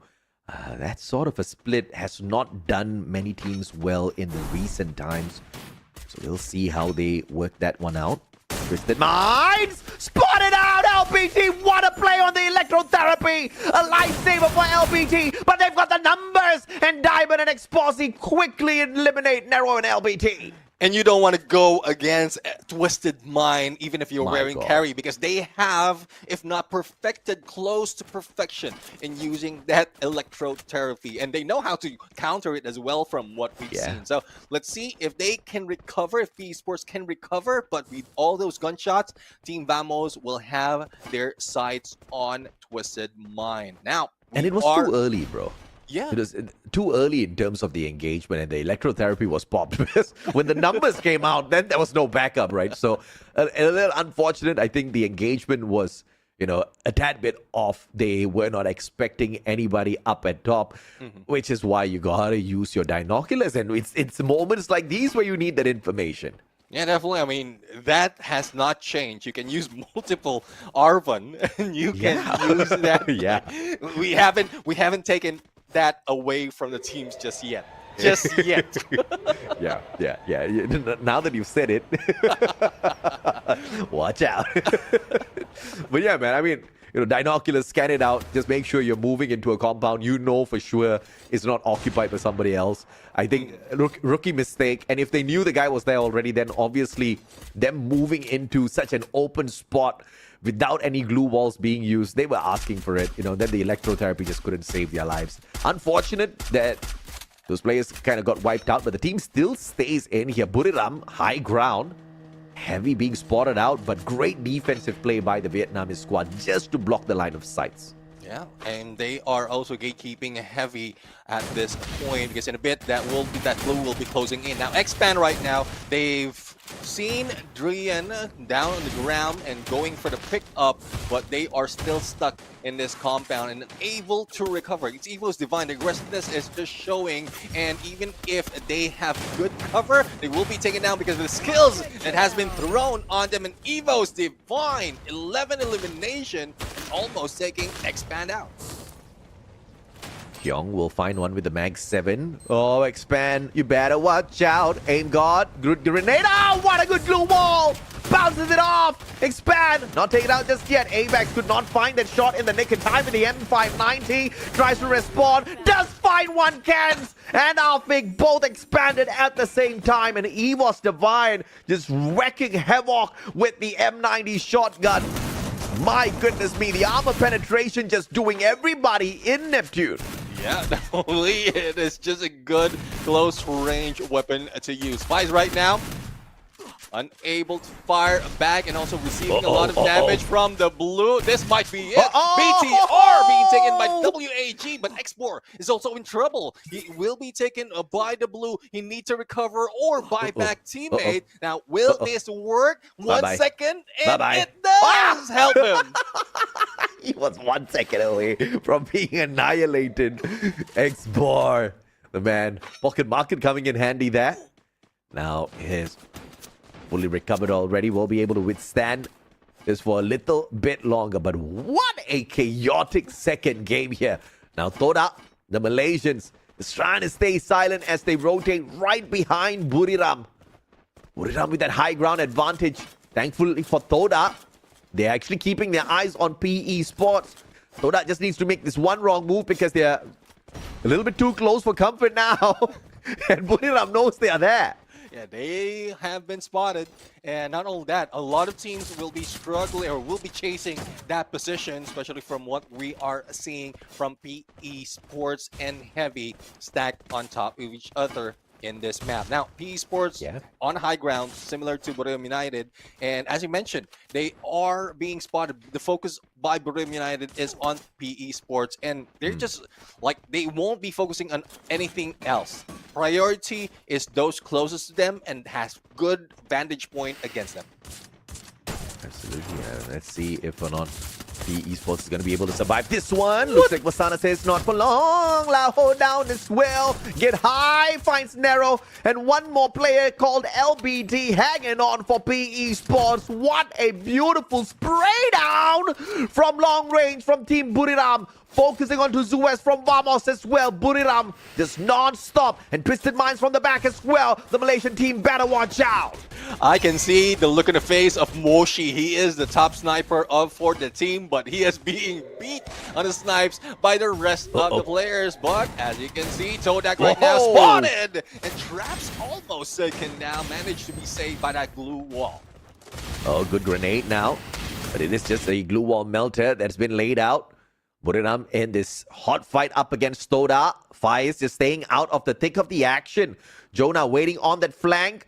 It's the M82B in the hands of Jojo. Get high though! Could not do much with the M590. Wasana stepping back. Moshi a sliver of hell. Then Jonah turns it around with his own shotgun. Get nice interfering. Heavy stepping on in and stealing away bodies. And there goes a Todak. Only one remains, and here comes Heavy clearing up the area. And this is what we're talking about. They have waited for so long to get those eliminations. Now they are farming them. The question is, who will be the next target? Vamos, Twisted Mind will be in front of them, as well as Evo's Mind. Oh, turning around, X-Ball, very low on HP. Mufasa needed one more bullet, but the blue finishes him off. And now Heavy rotating around. Next one in line is actually Vamos, and Vamos trying to hide on away. What a beautiful ambush by Heavy. Buriram stood no chance in the previous engagement, but now up against Vamos, they need to wait for this perfect timing. 1 second too early, Twisted Minds can turn around and finish both of them off. Let's see, Heavy is just waiting. They've lost one player, and they are in position a little bit close as well into the middle. But there goes a takedown made from Evos. What? What? That's it, Neptune. Twisted Minds toasted. My goodness me, what are we watching? And now here comes the barrage of nades from both Heavy and Vamos. Now they're looking for the Indonesians right behind this little hill. Will EVOS Divine wait for that perfect timing off of that blue, or will they take this risk? Heavy has this vantage point advantage up against them. Yeah, Heavy has a good high ground, but they will be pushed out in a bit. EVOS has a closer weight, the closer distance in the middle, and they have that ridge to cover them. So Vamos and Heavy might fight on against each other, and then Evo's Divine will be capitalizing on that, just farming from all those damage. Just chilling, waiting for that opportune moment. Now we just at circle 6 out of 8, so you know we got a little bit of time. Now the problem is, you look at the position that Heavy and Vamos are holding on to. I think they're gonna have to move before EVOS Divine. The blessing here for EVOS Divine is they could just actually wait this out. Wait for Heavy and Vamos to do each other in first. Because look at this, they are pretty much towards the center of this next circle. Yeah, I mean, everyone else will be jumping in. Even if Evo's Divine back down on the bottom of that ridge, they can still target anyone who will be coming up on that area. So let's see on how it will end. 20 seconds remaining before everyone will be flushed out, or everyone from Heavy and Vamos will be flushed out. Well, it's a waiting game now. 12 more seconds. We don't need to guess how long it's going to take. It's just, there you go. You hear the sirens. Here's action time, baby. Heavy's already started moving. They don't want to get pressured by the blue. They're just waiting for that opportune moment.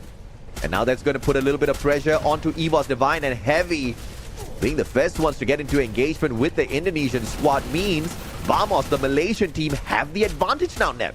Yeah, if Heavy will be taken down, or a few players from Evos will be damaged as well, and Vamos can just swoop right in, and they're not being spotted. The focus is just on Heavy, wow. and there goes the nades as well as a shot. Heavy right now in trouble. Vamos is hitting on them as well, so it's just Heavy receiving a lot, and they will be the first ones to go down. Oh, okay. Vamos now actually stealing off a couple of eliminations off of EVOS Divine here.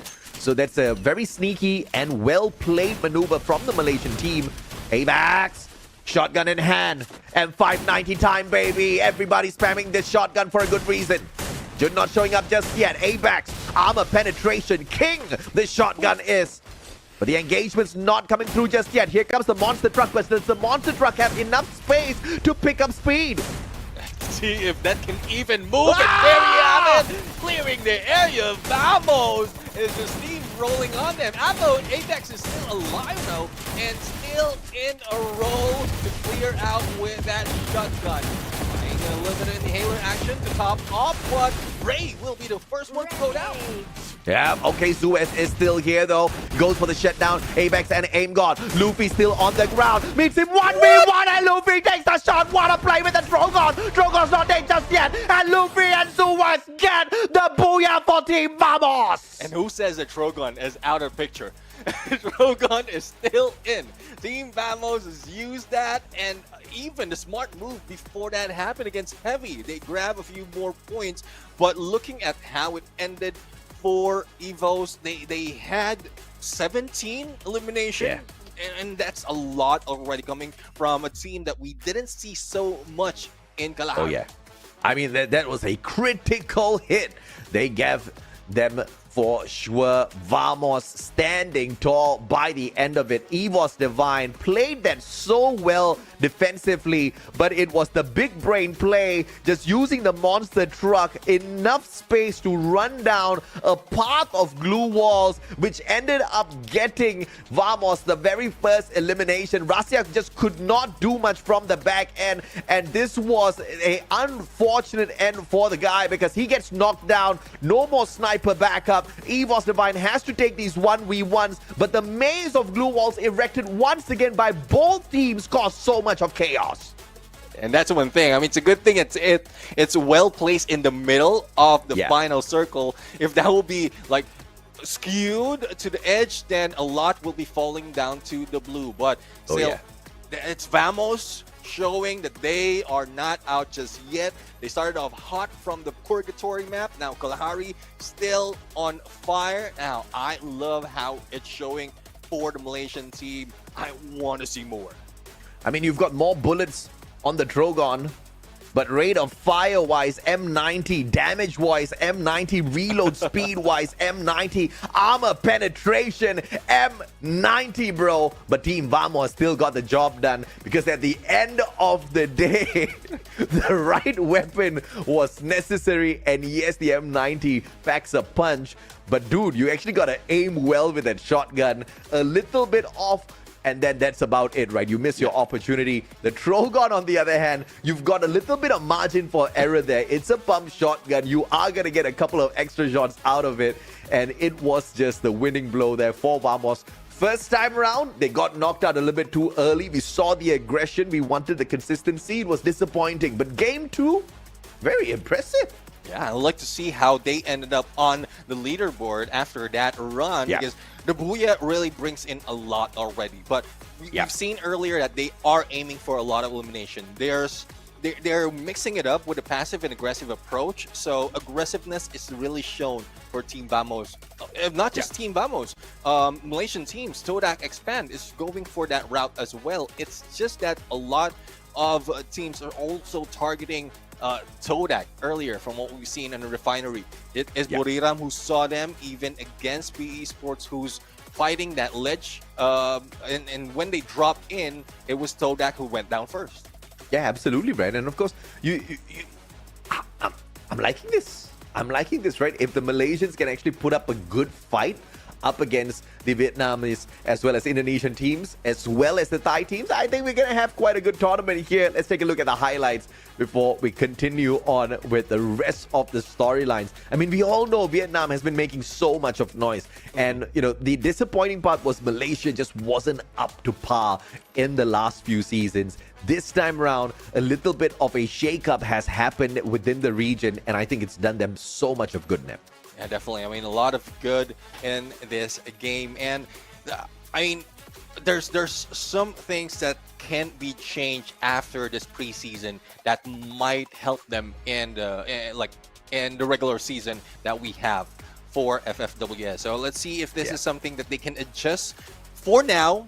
I mean, that's one of the key as well for the other teams, like what we've seen. Twisted Mind, Bermuda United, they were called from the beginning, and then they gathered a lot of points from this second game. And I guess this is just how they want to roll. They don't want to show all their cards just yet in the early parts.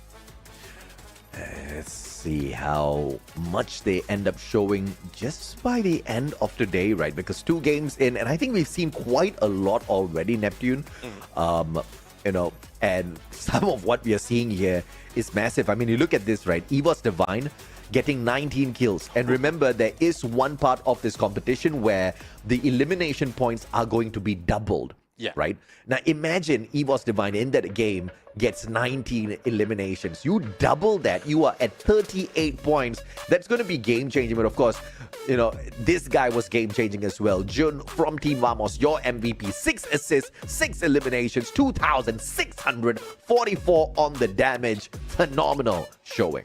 And for the characters, he is wearing the Tatsuya that hasn't died just yet, but not multiplied. We have the Joseph and Nairi, as well as a Ford and Woodpecker, as well as at Arvad. So this combination of Vamos is working quite well. I'm quite impressed and want to see more on how June and the rest of Vamos is going to dominate this part of the game. But it's still early, I would say, early to sell, despite of us only a second game. There's a lot of changes that might be happening later on, but as we look at the team stats, we can see the difference of characters, but there's not so much of new characters on active scale. It's just the usual that we've seen from the previous tournament. Yeah, you do see some shake-up here from the passive skills coming through with the Nikita as well as the Tiva play. Zuez was the tank this time around for the team. He was pretty useful in quite a number of these engagements, right? But you have to love the flair that you see out of Jun and Axel. The confidence in stepping to the front lines, taking this action straight to the opponent's battlefield and walking away with those points. Very, very impressive. And you know, usually, and we've seen these boys in the past, usually the biggest fault of a team like this is they are very aggressive and they don't really think much, right? They just hopping on in there, hot-headed. They won some battles, they won some points. But I think it was very beautiful to watch Malaysia hold back and allow others to do the talking first before hopping on into the battle. That was truly instrumental for them taking this victory on game number 2. I'm pretty sure they watch a lot of VODs. They found out their mistakes, and this is the result. Like them getting the Booyah as well as 16 on elimination. Very close in elimination-wise, but they took that lead in the placement. Thus, they are tied in the total points. But United, though, it's quite working for them. 11 elimination, but not so much in the placement. Yeah, absolutely, man. I mean, Buriram, obviously, like you said, they have what it takes. And this time around, placement points is actually worse, but at least we see some eliminations coming on through there, right? Toda kind of pretty average in terms of what they've done in the previous game as well as now out of points. Expand really clocking out early. So, yeah, you know, normal Malaysian inconsistencies coming on through. But if Vamos is going to be that leading light for the Malaysian front, I think they're doing pretty well. We haven't seen Vietnam make a lot of noise, but maybe when we head on into Alpine later on, we can see them come alive. Up next, though, is our OG map, Bermuda.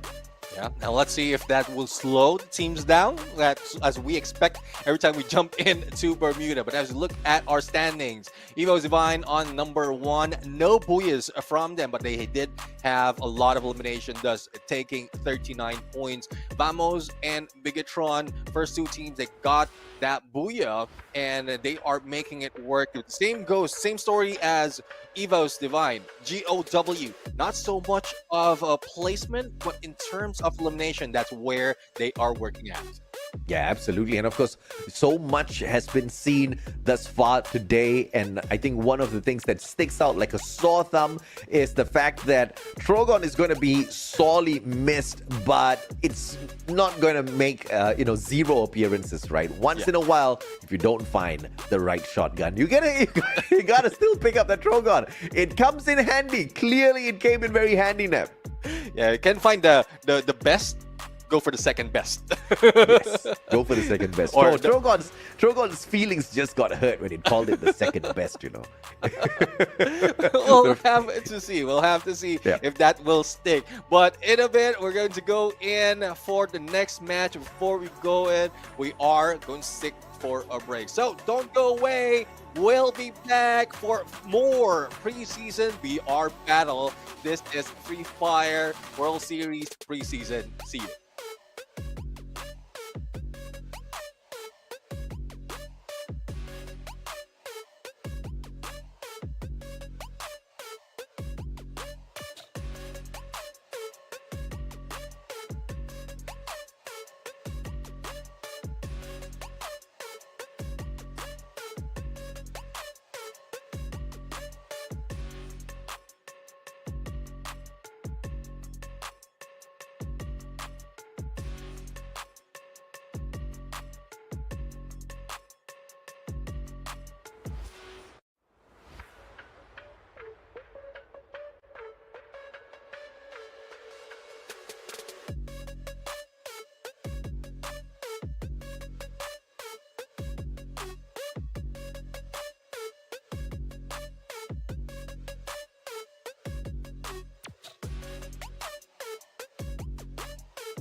Ladies and gentlemen, welcome back to the show. This is Free Fire World Series 2025 Southeast Asia Preseason Battle Royale. Knockout stage, day number 1 has started with 2 maps already, Purgatory and Kalahari, and it is hot. Now we are off to a few more maps on this day, and Stellan Caster says, I am Neptune the Gentleman Garcia. Together with me is the one and only Mustachio AJ.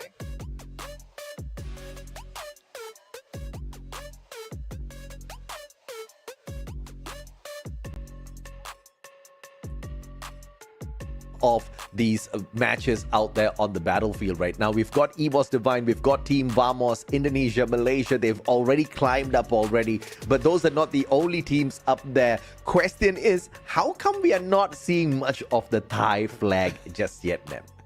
I mean, they're just slowing down. We know that they are capable. We know that they can do it. They just want to watch everyone else do it first. And then that's how they are. They just want to break their dreams. Especially now that they're building it. Sorry, no offense though. they know once they start, you know, they're not going to give out no chances. So go grab yours first. We'll come up a little bit later. But of course, Malaysia, Indonesia making a lot of noise. It was Bigatron Delta in game number 1, not at Bermuda. That was at Purgatory, because now we've actually got random maps running every single day. Today's randomizer brought Purgatory in as game 1, Kalahari game 2, where Vamos from Malaysia grabbed the booyah. Now we step into Bermuda, the OG Bermuda, on game number 3, followed by Alpine and Next-Terra, before we bring out Mr. Randomizer again to determine game number 6. Now, you were asking about Thai teams, and this might be where they will be popping off. We've seen from the previous tournament that Bermuda is one of the favorites, especially for Bordeaux United, especially Alpine. That is one of their best maps. So them back to back, that they might be able to recover that quickly. Yeah, absolutely. And we've kind of seen a little bit about how the active skills is kind of affecting the gameplay of some of these teams, right? Those that are usually very, very aggressive have kind of toned it down a little bit. Of course, you don't see a lot of difference in the Indonesian playstyle because they've not really changed it. You know, even back in the World Series, they were one of those few who were not going in for that all-out character spam in terms of active skills. But of course, game number 3, let's see what Bermuda brings us.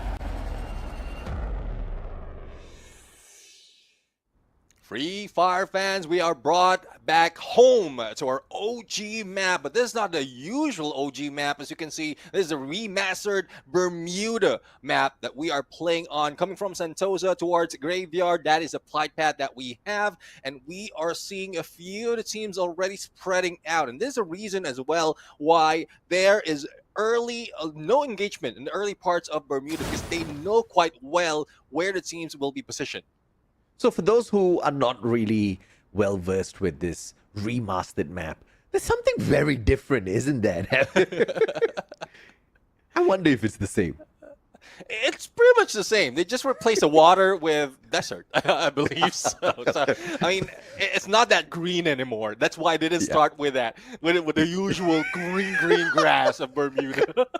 The green, the brown. Well, it's summer in Bermuda, so you know I'm liking this. I'm liking the water's all dried up already. You know, you don't get no water circle at this point of time, so that's going to be a little bit appeasing. LBT, Suez, usually they will be by the side of the cliff, staring out to water. Now it's just a desert. I don't know if or not this is going to make these boys a little bit depressed that they can't run around and hope and pray nobody swims after them, or they're going to be excited that they don't need to be swimming in the first place. Yeah, they can just run through. They can just run through that, but they will be out in the open. But let's see if that is something that would change the pace of the game, because from what we've seen, we were expecting a little bit of slowdown, but there goes a takedown on Lao Ho from PE Sports by Todak. Now let's see if Todak can still carry on the aggressiveness that they've shown earlier. They had 12 elimination, but only 5 in placement. So they need to slow down in rushing against the enemy and probably think of position-wise before they do so. Lao Ho was unfortunately a little too slow to get away from that heated situation. Demon! You can see the time turner being pulled out there prematurely by Videls. Wonder if that's going to affect him. Yeah! Oh my god, what a headshot! Hit the 180, gets the shot and gets away as well as Tan tries to interfere. My god! Hodas Videls! That was some beauty! And that's with a M4A1, if I'm not mistaken. That is seldomly seen in this battle. Now, going in to a different team. Heavy and Koja, FGL. And, well, Mufasa is not really carrying because that's just one player and the rest of the teams can just rush in against Koja, who's in trouble because he doesn't look like he has any meds on him. Yeah, very well played by Koja here. Getting that revival instantaneously as he spots the vending machine. But of course, Team Heavy will get that elimination. But his squad will remain alive because of his efforts. 4 points already for Vietnamese Team Heavy. Let's see, where will they be flying in as they go into this battle? But GOW... The battle continues between GOW and Todak. They have a little bit of distance between them, but the takedown is not stopping them, or it's not stopping for going for the takedown. Videls a little up close and personal, trying to sneak in, and Traps managed to take down Demon. Just a no. Oh, there you go. And the end will be able to bring him right back. Toda going in for the push. Traps and Vice. Question is, do they get the connection? Yes, they do, Videls. It's a tad bit too far ahead. Those blue walls deployed by the rest of his team members could not get him the cover he needed. And then overextended Videls pays the high price, and he will be expanded. Fires down as well by a beautiful lob of that grenade. Yanbin, the damage dealer. But Jojo will bring both of his brothers back, and Toda gets that reset. Yeah, Jojo, I was waiting for Jojo to make a surprise hit from behind, but I guess he was just focused on looting up, and Traps will be taken down once again. Now, on the other side, it is Vamos going against Heavy, and Vamos might be the ones going down a little bit early. So let's see if or not Vamos can get out of this sticky situation, because one player can play the distraction. Axel trying to get away first. Get nice though. Brings in those revivals. Axel's hoping and praying he can do that for the rest of his buddies as well. And Heavy going in for the chase. Mufasa hasn't spotted him just yet. He's got that electrotherapy. And going in for that rush lag. Very low on that HP. And he will pay the high price. Axel, PSS turns around, gets that shot. Mufasa, AC80. Does not go in for the follow-up. Can he get it? Axel, the sharpshooter of Vamos. Opportunity outside the circle, and Mufasa still biding his time. Riptide Rhythm goes wide, and Axel straight down. Took a while before Axel has been taken down, but effort-wise, Mufasa managed to get that point. Speaking of point, 1 point goes to PE Sports as well. As we look at this area in Clock Tower, it has been left by Todak, and the next one knocking on their doors will be WAG. So team coming from the same region fighting against each other. But if we look in Thailand teams, slow down. This happened for Twisted Mind. I guess they're focusing more on placement this time around. Axel just not having the right gun at that point of time, and it's kind of done in by the difference in elevation. Although he did have the advantage for the headshot, just couldn't seem to find it in such a tense situation. Now GOW being sprayed upon. My God, X-Ball. AWM straight to Deanne in his back, snapping his spine in half, and they will claim his life. Twisted Minds finding Expand as well. I'm quite surprised with some of the teams right here. It seems like they are just charged up. Like I think was it Heavy earlier or GOW? They got 12 eliminations already, or 12 or 7 eliminations already. A little bit too early into this game. But Twisted Mind missed that opportunity against Expand right now, and that Natsuya Rush will be making Faiz get away. See if or not Nameless will allow him. The answer was no instantaneously. Jun up top. Saming! Riptide Rhythm breaks down his defense, but Jun just sidesteps it, pulls out yet another glue wall just outside the radius of the Riptide Rhythm. It's a pretty genius counter. Good counter indeed, and Twisted Mind will be left with only 2. Jun right now being focused by 3 players. Will the dance work for him? Nameless almost being taken down, and Jun will be taken out of this game. But Vamos is still alive. Suez from a distance is in, or probably might be in trouble, because Heavy is very close to him. Well, let's see if EVOS Divine can kind of cut this distance between themselves as well as Vamos as well, because they spotted them out here already. But they just don't have a direct access point. If they rush straight in, they leave themselves open like sitting ducks on a hill. But as they try to rotate around, they might just come across Team Buriram United Esports. That's not going to be fun at all. Yeah, no fun indeed. Let's see if that will happen as we look at the rest of the teams right now. BTR, they have lost Koja and still struggling to revive him, but they managed to get into next phase of the circle in Bullseye. And let's find out if those surrounding them will spot them, especially with an open area if they get away from this compound. Let's see if not all 4 of these players who have been revived already will be able to find their rhythm back in here, because they are low on cash, low on loot as well, Neptune. So for example, they just barely have like level 1, level 2 on the vest and helmet. So getting into a gunfight is going to be very detrimental for Team Megatron now.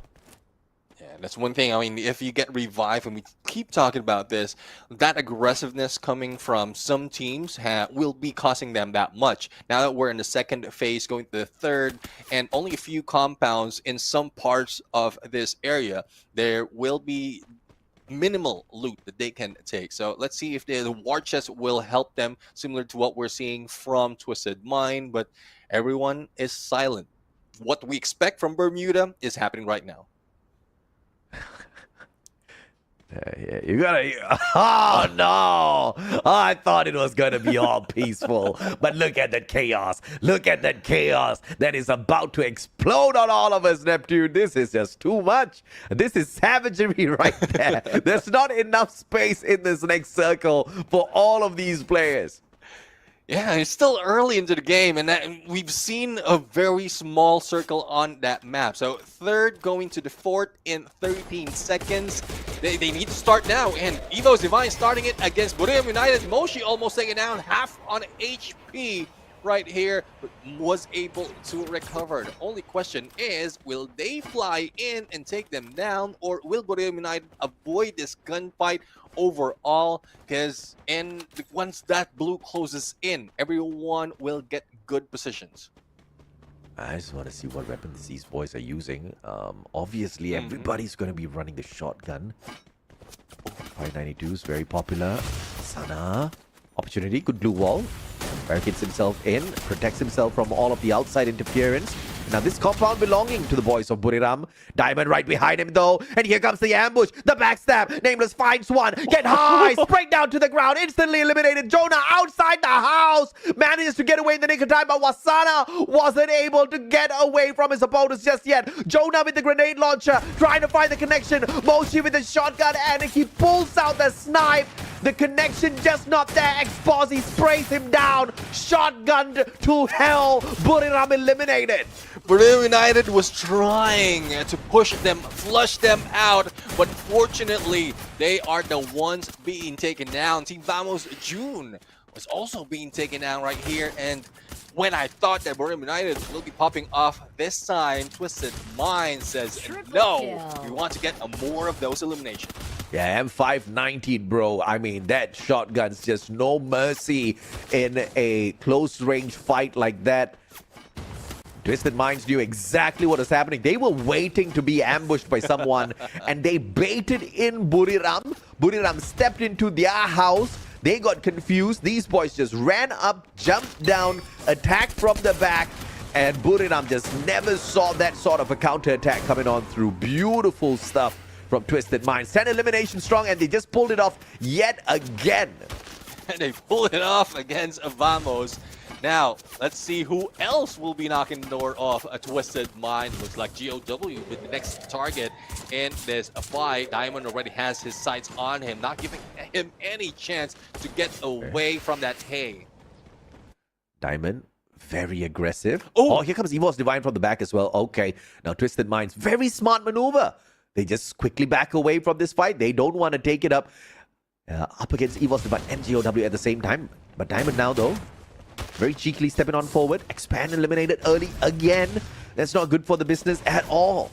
Let's see if they can do a little bit of different business wherein they can invest more in all those points. Todak, a little bit too close for comfort, and they will be going down by ease. But we thought that Drogon is out. They are still in a good use from Twisted Mind. Yeah, man. I mean, the triple shot back to back. You just gotta love it. And no, the boys down on the ground. Twisted Minds, the recovery though, absolutely phenomenal. Riptide Rhythm from afar. Toda taking advantage of that. But Twisted Minds says no. Traps gets eliminated instantaneously. Saming now going in for the pickup. Diamond can still be saved, but Nameless will expire as Evo's Divine gets a little bit of revenge. Oh, Evo's Divine. The sneaky team who jumped in, managed to push away Twisted Minds. The moment that they step in, they're the ones eliminating this team. Now let's see who will be next into battle to be taken out. Evo's Divine, 7 eliminations already, but they need to recover now. The blue will be closing in 20 seconds, and there's not so much of cover once they step out. BTR, PE Sports, as well as Heavy will be waiting for them. Yeah, Russia. M82B out in the open. Oh my god, the guy gets sprayed down with a woodpecker instead. Unfortunate. Kiba now on the ground. Fight steals that away. Purgatory Delta, extra point in the pocket. Onyx Olympus abandoning all of that chaos, only to put themselves in the shooting pit. And what you get in the shooting pit, lots and lots of bullets from multiple teams. Wings get slipped. Adam with a sliver of health gets burnt down. FGL straight to Zyru's heart. Onyx Olympus, how long more can they stand? Not long, apparently. Yeah, well, a valiant effort to try and rescue Adam with a healing gun, but Zyru will just need to survive. Not so much of cover for him to get away, and focus is hard on him. Heavy right now, jumping in, probably try to cut the approach of Onyx Olympus onto the next circle, but this is a BTR spot. They already stepped in, and only a fence, a wall between them.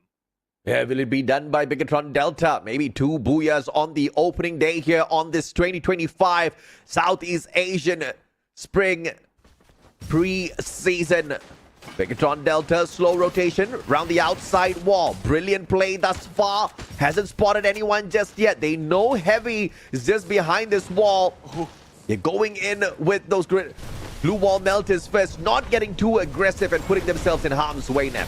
Now, speaking of harm's way, we have PE Sports and WAG, who might be in harm's way because they're very close in each other. PE Sports out in the open that might be able to rotate, but WAG with a hit from Zero, and main launcher does it for them, and clean up for PE Sports.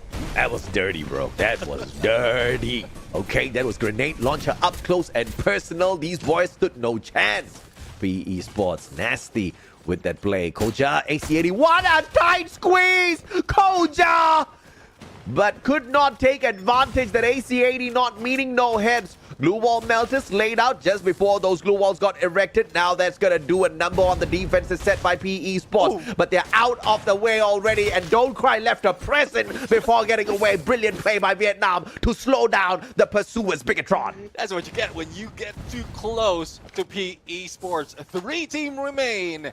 BTR 6 elimination, managed to push away everyone else, but didn't get so much of points. Now, Heavy will just be waiting in there. They are the ones in the lead in terms of... Oh, but don't peek out!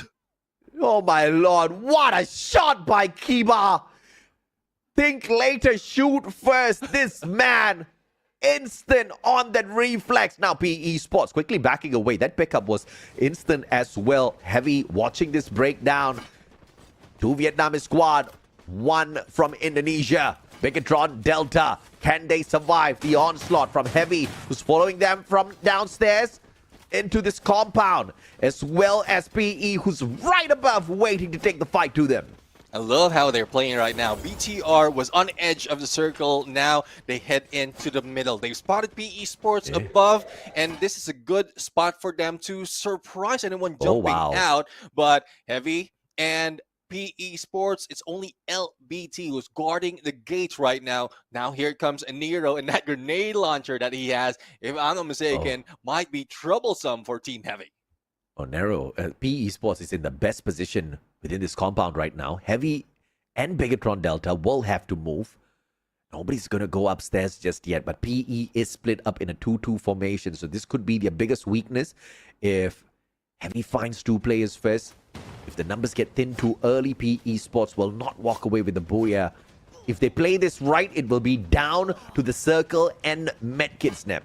Yeah, definitely. It is now the time where we count out who will be taken from this game. Heavy struggling to get in, cannot afford to go in for that window, and Heavy just block that so that no one will be getting out. But I don't think that is a smart choice because they won't be able to get in as well. Okay, beautifully entered here by Heavy. But PE Sports is on standby. Don't Cry has been spotted out already. Mufasa tagged up from the back. 90 HP. Gets away. A1-4 does tag them up. But they've got the nutty movement from Joseph. They've got that silver spoon. They are not going to be affected by the slow at all. Lag though. Lagging back. And he's low on that HP as well. But the medkits are working until he gets knocked down by the blue of all things. Heavy had a tough position right there. They were outside and Blue's closing in, and every corner is covered already by BTR or PE Sport. But BTR, the one ground right now, Koja has been taken out. Faiz is the next to go down, and PE Sports just jumped out, fighting and waiting for them. And PE Sports from Vietnam will get this booyah.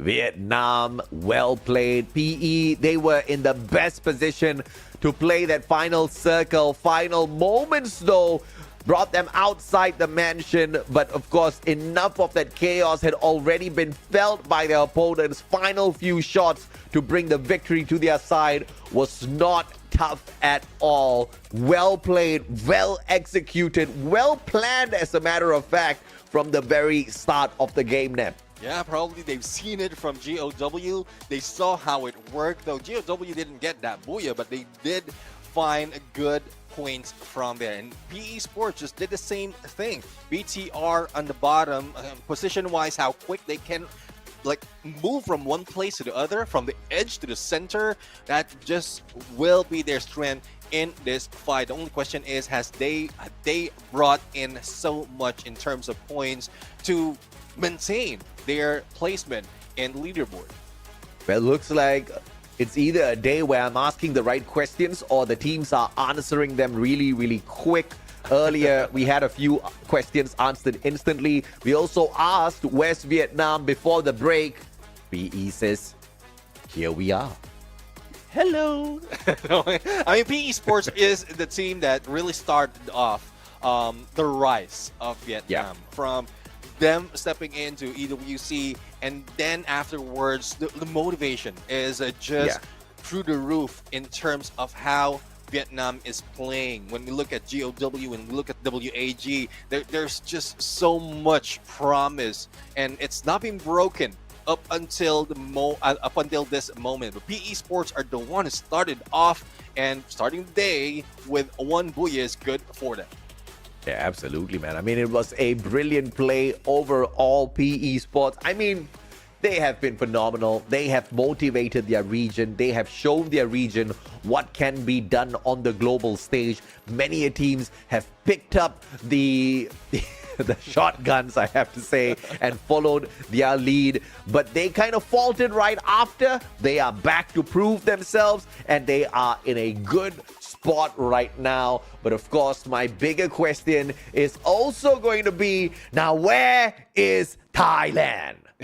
Still the same question, still unanswered. I mean, we've seen They'll them. answer it. They tried. But again, this is just day number one. We're looking at two teams, Grim United, as well as Twisted Mind, a team that is aggressive, who might be able to bring in a lot in terms of elimination points, but man. Not for now. I can't disagree with you. It's but meh at this point of time. Buriram has only gotten 11 eliminations and 9 placement points. This is unlike the usual Buriram. They've got a total of 20 points after 3 games. But I wouldn't count them out just yet. They're capable of hitting 40 points in one game and jumping right back up to the top of the leaderboard. We are only halfway through the day. That was only map number. I know it feels like we just started the day because it has just been that awesome and we just concluded Bermuda. But halfway through the day already, and you know, some of these teams have been picking up a little bit of pace. Some of the others have been lagging behind. But with the way these points are collected, man, you know it's just going to take one game to make the biggest of difference. We're going to take a look at the highlights of that match as to what actually went down on Bermuda. Well, the highlights is rolling. I just thought of this, and we were talking about the Brim United. What if Brim United is just waiting for that game number 6, a chance to get double elimination, just to show that they can do it in one game? No. No. I don't believe any of this. Let's see if nothing's going to happen, man. Of course, we had, Expand kind of like flying around earlier on, and it didn't end well for them at all because they got caught out way too early. Many teams kind of like bumping into them, and Expand just didn't really stand a chance this time. Yeah, I mean, it was just troublesome for them. They trying to find good weaponry after a few revives from their side, but not so much of cover for them. Now, speaking of cover, this is where PE Sports just utilize the cover that they have. They know, like the BTR knows and Heavy knows that they are on second floor, but similar to what we've seen earlier, they just waited it out. Similar from what we've seen from Vamos, they waited it out. They know when to jump out and just clear the area. And for our MVP, we have Aniro with 3 eliminations, 2,782 on the damage, 6 on the assist. And this guy, not so much on elimination, I would say, but has brought in so much in this game. Most of the time, he's the one soloing, surviving this fight, and then bringing the rest of PE Sports. Now he's showing up with that MVP. I mean, dude, I don't know what's going to happen because you just pointed out something so integral, right? If one of these teams that are kind of lagging behind, activates Monster Beast mode on game 6 and they go for those doubles, it's just going to take one game, man, and it could just be Buriram. But it could also be one of these teams that are already dominating, and they could put such a phenomenal distance between themselves as well as the other teams. Nero with the 3 eliminations, for a fact this is not the best from the guy, but the fact of the matter is PE Sports is still trying to find their rhythm out there, and I think they have finally found it. Now let's see what else can they do with that rhythm that they have. And you did mention about something about elimination. I was just looking at the numbers for the past 3 games. So we have the top from 3 matches.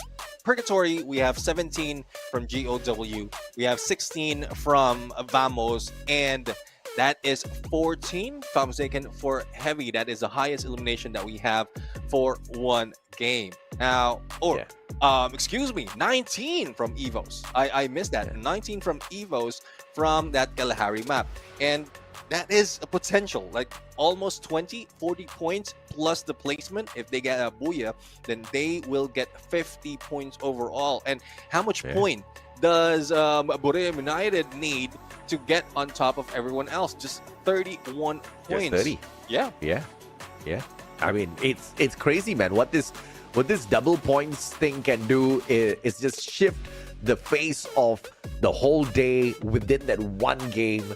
Now, there's just so much banking on that final game. So, obviously, we are very excited to get there. We will get there. 12 placement points, 11 eliminations. Keeps PE Sports on that number one spot. Heavy, with a heavy elimination game this time around. 8 points, though, in the third place they take, but they jump up to second because of those eliminations with a total of 22 points. Down at the bottom, Budanam still struggling. Expand still struggling. Vamos joining them down at the bottom there. That's a little surprising, but at the same time, kind of expected. Yeah, I mean, history repeats itself, but I want to see more from Vamos because of the promise that they brought in earlier. But like decision-wise, on the final moment is, I would say, different compared to when they fell in the early parts of this game. So let's see if that would be different overall. But game number 3 gives us Evo's Divine still on that number one spot. No Booyahs just yet, but 51 on the points, followed by BTR, Vamos, and PE Sports. It has 45, 40, and 38 respectively, and they are the 3 teams that got the Booyah. And I want everybody to look at this table right now and just assume that EVOS has already reached 80 points right now.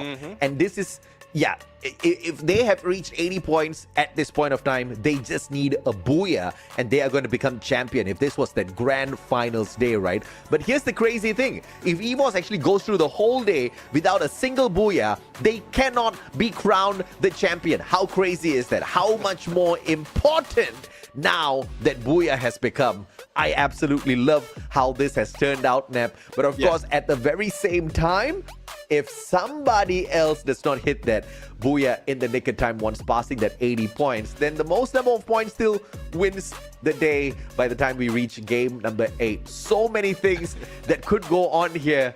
Predictions can no longer be made, my friend. Yeah, definitely. I mean, back then, if like they don't have that much sight on placement points. They're not really aiming on getting that Booyah. As long as they get elimination, a decent amount of placement, then that's enough for them, especially if they are on the top. But now, they really need to think hard on how to grab a Booyah, even if they haven't reached that, like the activation of the condition yet. They need to focus on getting that Booyah or finding out how to get those Booyahs. Absolutely, man. I mean, so much more importance placed on getting the big Booyah. But of course, ladies and gentlemen, boys and girls, we're going to be transitioning into game number 4 right now for all of you guys. We'll catch you guys on the battlefield.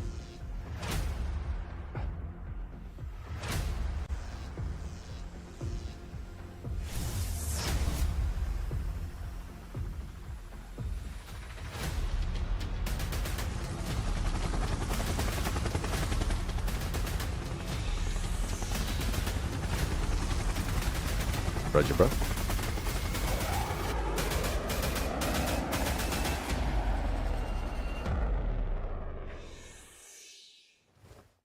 Done with the hot maps. Now, the cold map of Alpine, where the stone cold teams will be getting all those elimination. Flight path will be coming in from the south, Blueville towards Garrison. And let's see how spread out the drop will be for the rest of the team.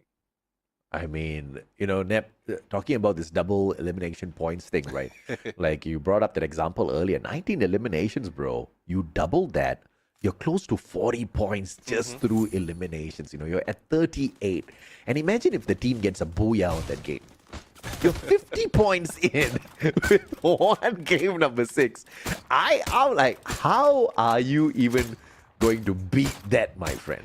That's why like it got me thinking. Bermuda United is not doing, but we know how dubious they are in terms of like ending the day.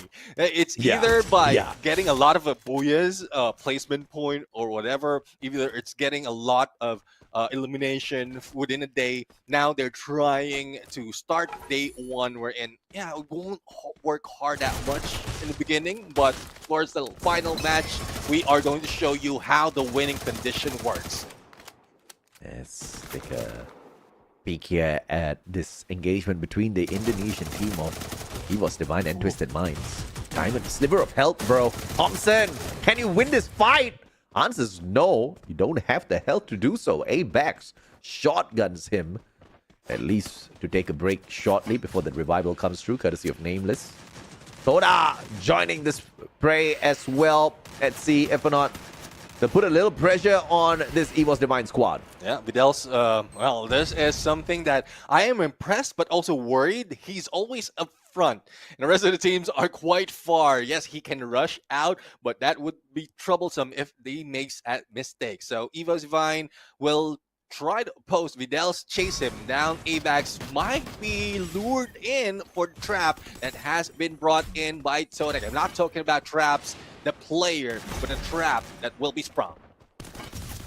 Hey, with the trap that'll be sprung. Ray got the Vector in the hand, sprays Videl's down. Fires with the Mag 7. Does the exact same thing to Mr. Ray. Eliminations back and forth. EVOS Divine do not get to walk away with Avax. Fantastically done. But the revival is there, courtesy of Aim God. Toda! What a play! Fires with that shotgun, but instantly turned around. Aim God is there for the save. Jojo needs to get the job done right here, right now. But the pickup has been done. Jojo puts him down again.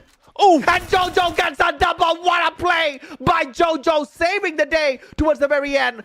And Ray comes back in here for the backup as well. Toda has just saved themselves from annihilation. Jojo saves them. Jojo, this is a bizarre adventure that we're seeing right now coming from this guy. And Ray will be taking down Avax, though, will be saving grace for EVOS Divine, but that would be a little bit too late in terms of recovering from that battle. And I love how he's showing up for Todak, but let's see if that was the same for WAG. Bigatron in front of them. Not so much of cover for BTR and WAG. Not so much of a backup as well from what we've seen from Krillin.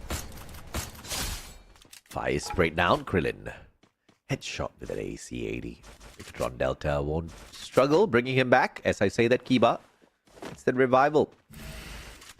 The WAG don't want just that. They know they are one man down. They want to finish the job. Kong denies with the Drogon. Cyrus, good blue wall. Now that A124 gets popped as well. Can Cyrus respond? Yes, he can. Drogon with the 180. Steps that side towards that safety spot. And Kiba will be sprayed down instead. Cyrus, the savior, picks up Allen as well. What a play. That is Cyrus the Virus for you. Just spreading it across BTR. This WAG gets their 4. 10 team remain. Battle is at hand for Heavy going against Onyx. Wings about to be clipped, and he goes down from the hands of Mufasa. But it's a good thing that Crime managed to bring back the rest of the team, and they can still fight on. But Heavy also grabbed their first 4 points. Oh, this is great stuff coming through from all the teams here. WAG looks like they want blood. Fires spotted out. Expo hopping on out first. Here comes Cyrus with the flank, and it's Avax. Uh-oh, WAG know there's a little bit of company here, so instantly hit that U-turn, backing away from the compound that is held by EVOS Divine. That's a smart move from WAG. I mean, that instinct that will work for them, but unfortunately that didn't work for BTR. The team that most of the time we find in Final Circle will be the first, or one of the first teams to be taken out. Now, let's see as the blue closes in from first to the second stage of the circle. Expand will be left from Vantage, and not so much of a breathing space and moving space as well on their approach. Onyx Olympus is taking on the damage from the blue here. Not going to be tickled too much by it. 5 minutes in. Circle 1. Nobody's going to break sweat over this. They need those coins, and they're most definitely on a good spree, picking them up. And they have to, right? Because early engagements really put them in a fix, forcing them to scramble across the map. But they found a full team revival, so this is a decent recovery for the Indonesian team. Yeah, I mean, they're just grateful for the coins and they want to grab more. Because a full revival, 4-man revival that happened on them. Now, we have 9 teams remaining, and not so much of elimination, especially on the second half of our leaderboard for this map. Now, Bermuda United, well, the team that hasn't woken up just yet will be waited for. This is one of their best maps. Export! Pushing on fourth.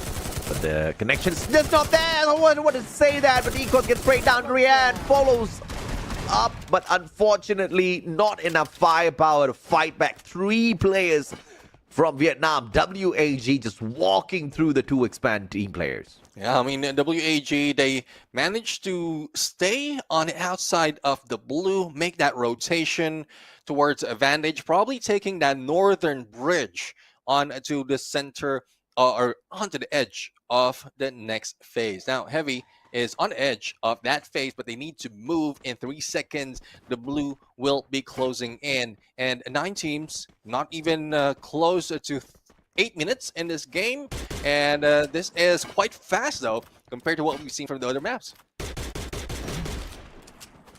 A little fast indeed. And Toda, I mean, they definitely need to recover, right? Because on the overall board, they kind of slumped. 22 points in total, currently sitting in the 10th spot, 6 points behind Onyx Olympus. They're definitely one of those teams banking on match number 6, giving them double points. But of course, Buriram sitting in spot number 11 would be a little bit more desperate for it. A124 popped already. Tatsuya, Rebel Rush, just to get around him and finds nothing. And they are getting rushed upon here by Team Heavy.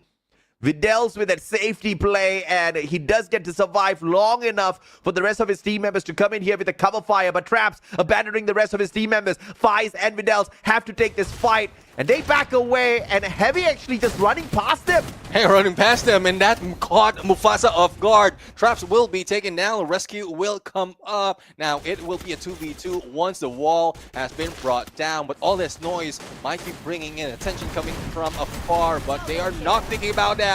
There goes the takedown. Vidal's taken down. Get nice, but quick pick up, quick revival that happened for Heavy. That will be their savior. Okay, now leg spotted out already. Vidal's with the Groza.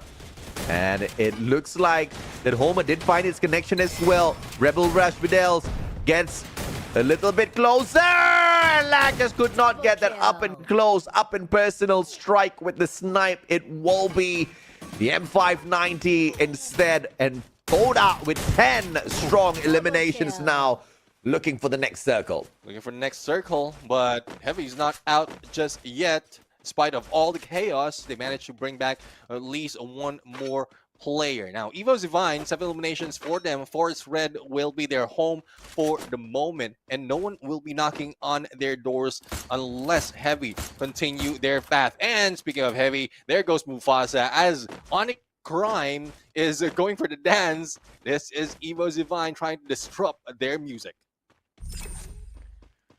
Let's see if that rhythm can be broken here. Onyx Olympus, man, still 0 eliminations. I think they've looted up enough already, but they're like, okay, maybe. No, we just don't want to fight just yet, Mustafio. We're not scared. We're just being prepared.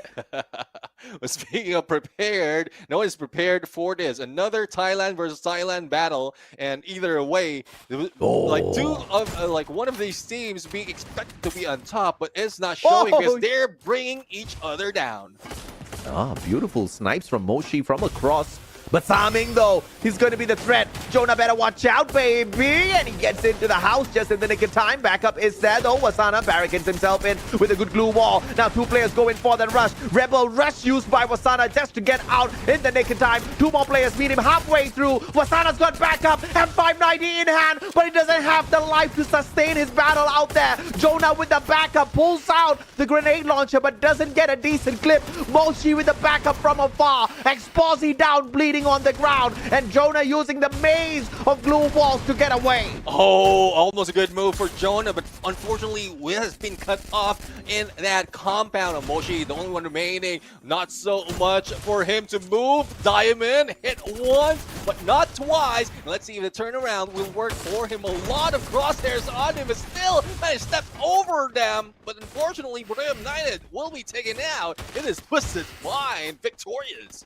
Oh, Twisted Minds twisted them inside out, put it on. Unfortunate in that engagement. Twisted Minds is so much better with the initial shot down onto their players as well. Now Aim God running away, tail between its legs because the backup's just not there. Now Riptide Rhythm's not going to help them out at all. It's just going to slow down their pursuers. Twisted Minds showing up will be that distraction for Toda as well, so their opponents can get away safely in the nick of time. Toda, 14 eliminations, but way too early still. They cannot get eliminated once again.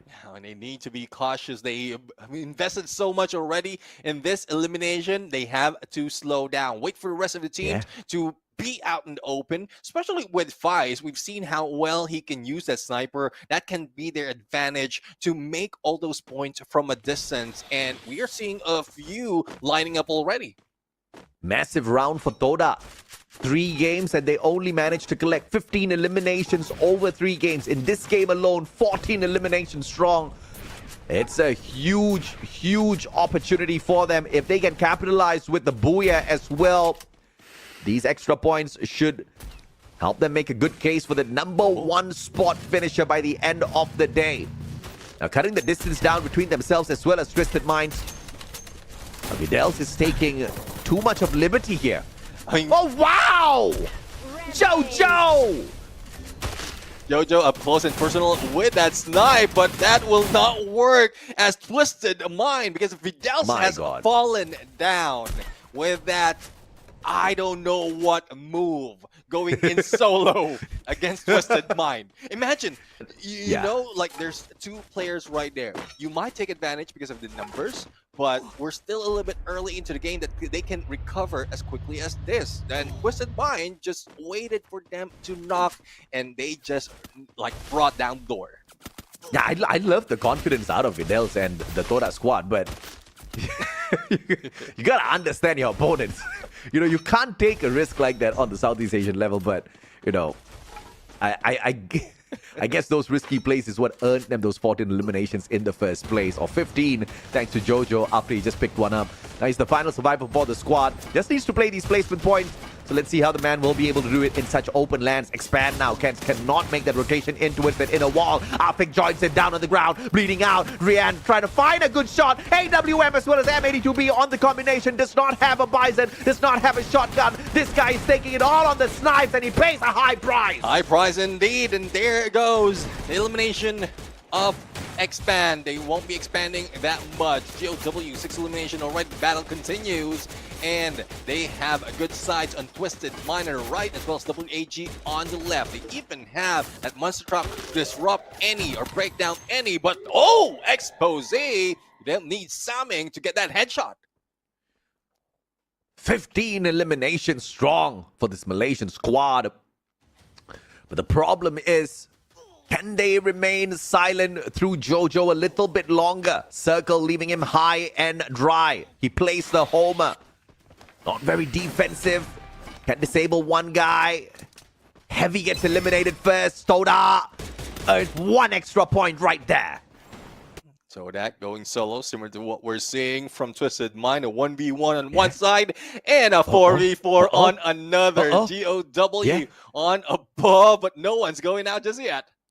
Oh, Toda. Jojo versus Expose. And Jojo shuts him down. AWM, baby. And Toda still alive. The 4v4 still going strong. GOW up against WAG. Vietnam against Vietnam. 39% win rate each.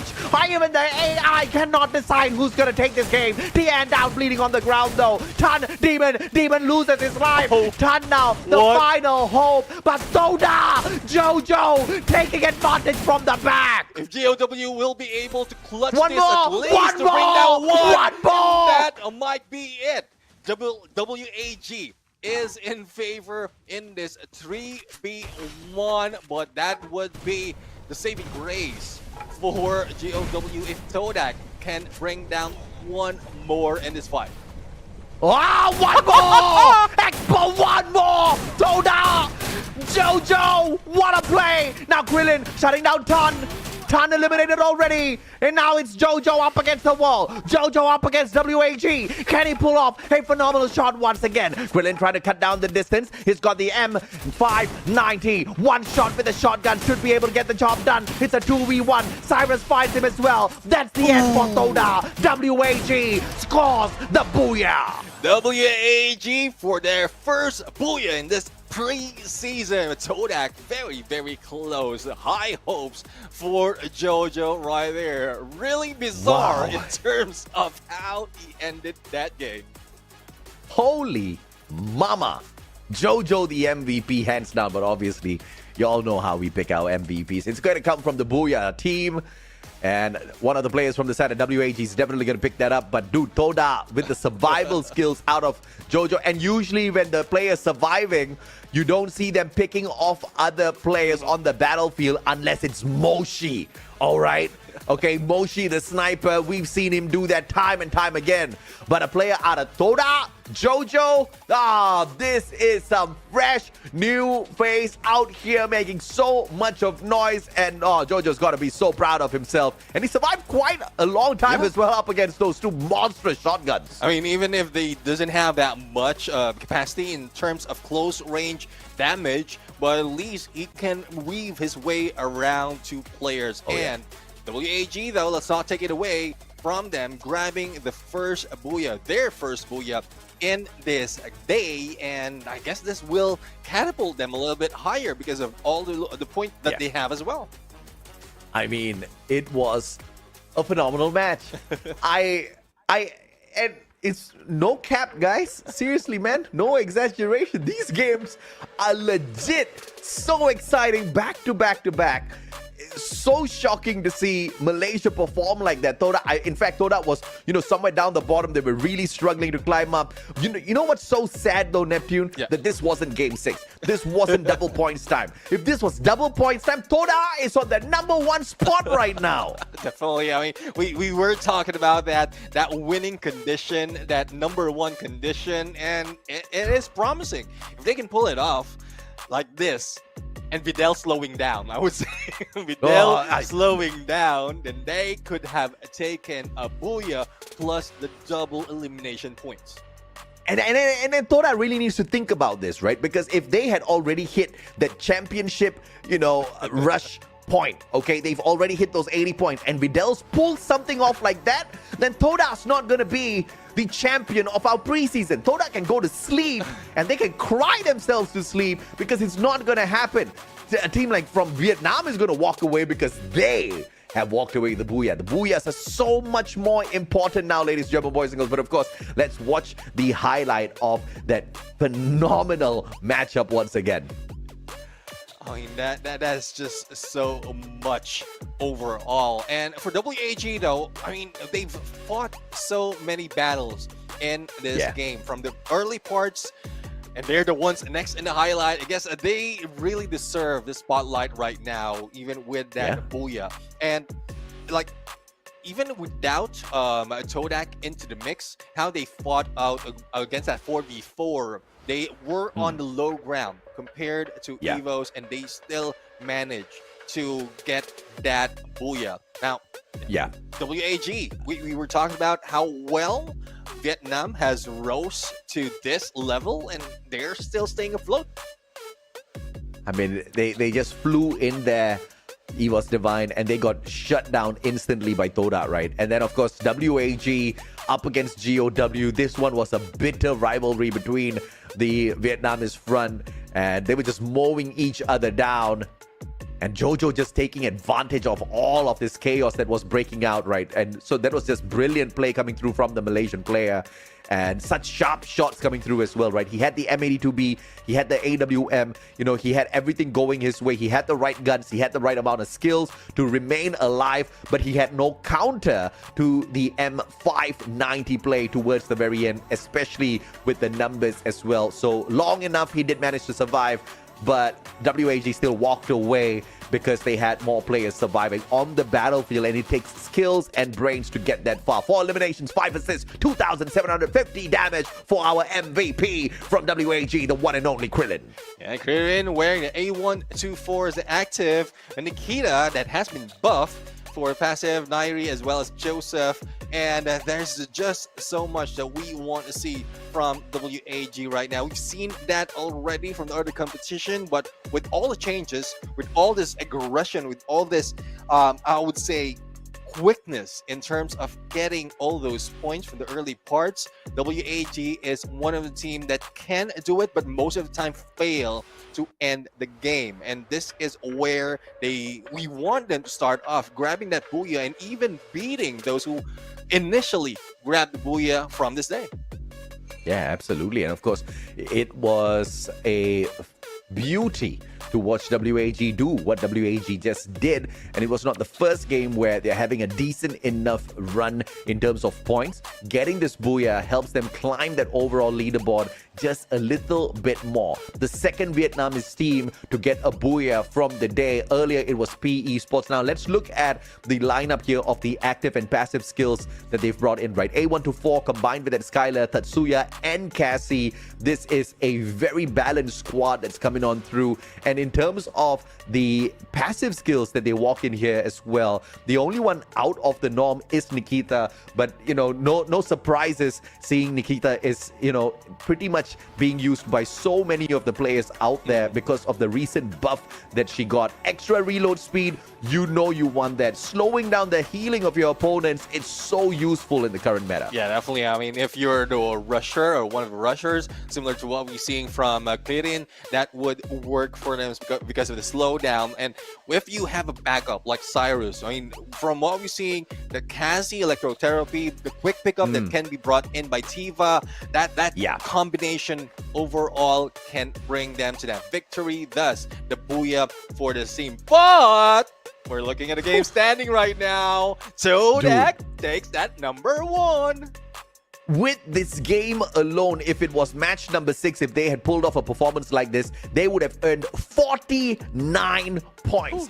Toda, from where they are right now, if they had gotten 49 points, they would be in the #1 spot. I mean, there's just so much that the double points game can do for all of these teams out there. So there's something definitely to look forward to. This is just game number 4, ladies, German boys and girls. We've got 2 more matches to call exactly who wraps things up on that #1 spot of this first day of our pre-season for Southeast Asia Spring 2025. You just mentioned first day, and there's just so much that happened that I'm thinking like how the teams are setting it up. It looks like they want to end this that quickly because of all the heat. But as we look into today's standing, Evo's Vine still on top. GOW managed to move up as well, but WAG with that booyah and number of points tied up with Twisted Mind. Todak, they jump up drastically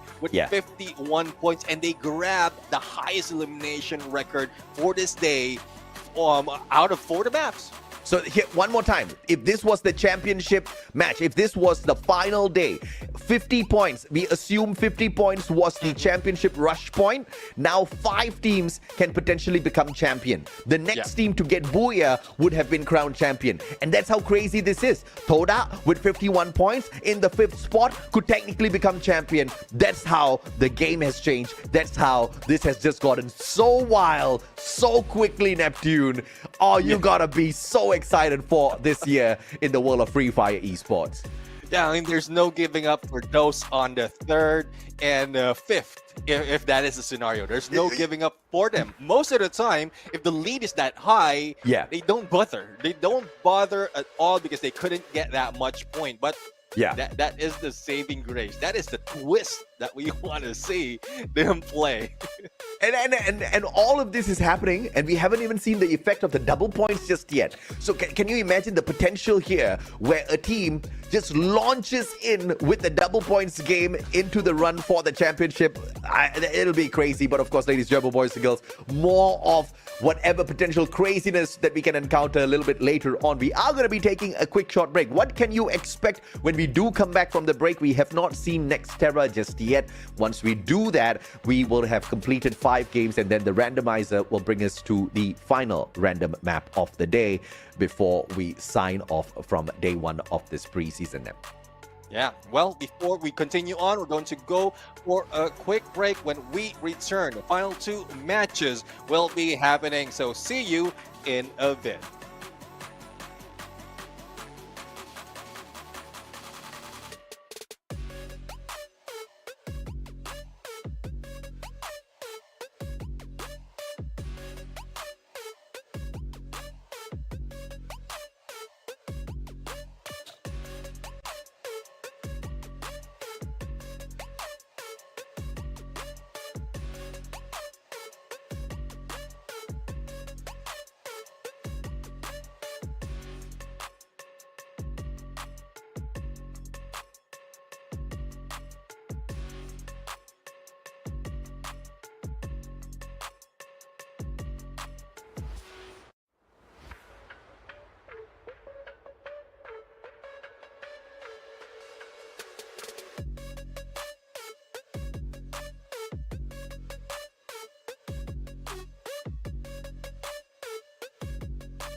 Welcome back, Survivors. This is the Free Fire World Series Southeast Asia Spring 2025 preseason. My name's AJ. I'm the Mustache down here with the one and only Neptune, the gentleman Garcia. 4 games have concluded, and it looks like Vietnam still is bringing a lot of heat to the table, but we still have our game changer, game number 6, double points coming up your way. We also have teams who are struggling at the bottom who should not be struggling based on historical data, but they still are. So a lot of shocking stuff can still happen here, Neptune. Malaysians are all up in arms in terms of how well they can do out there. They are going all out as well.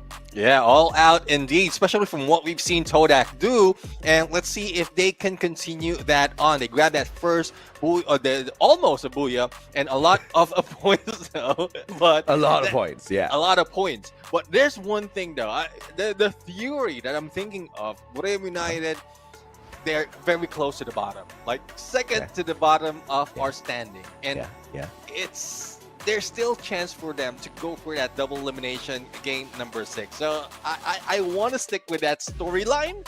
I want to think that they want to test out that winning condition.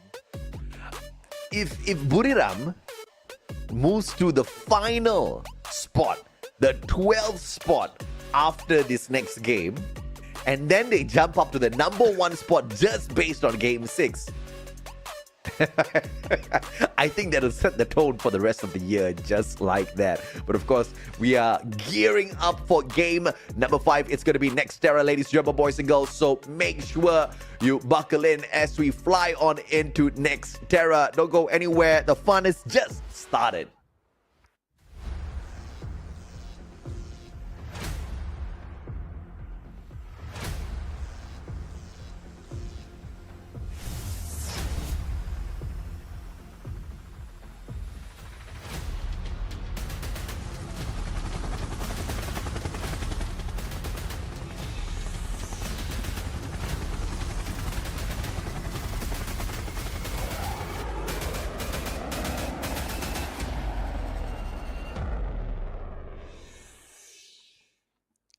Going into the future, Next-Terra is the map to be. Coming from Mortar Ruins towards Grab Labs, that is a flight path that we have for the teams. And let's see if they can bring so much more points, similar to what we've seen from the past 4 maps. Oh, Decos just asking for trouble here, dropping on a split.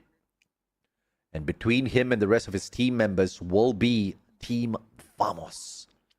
So heated battles early game for both the Malaysian teams.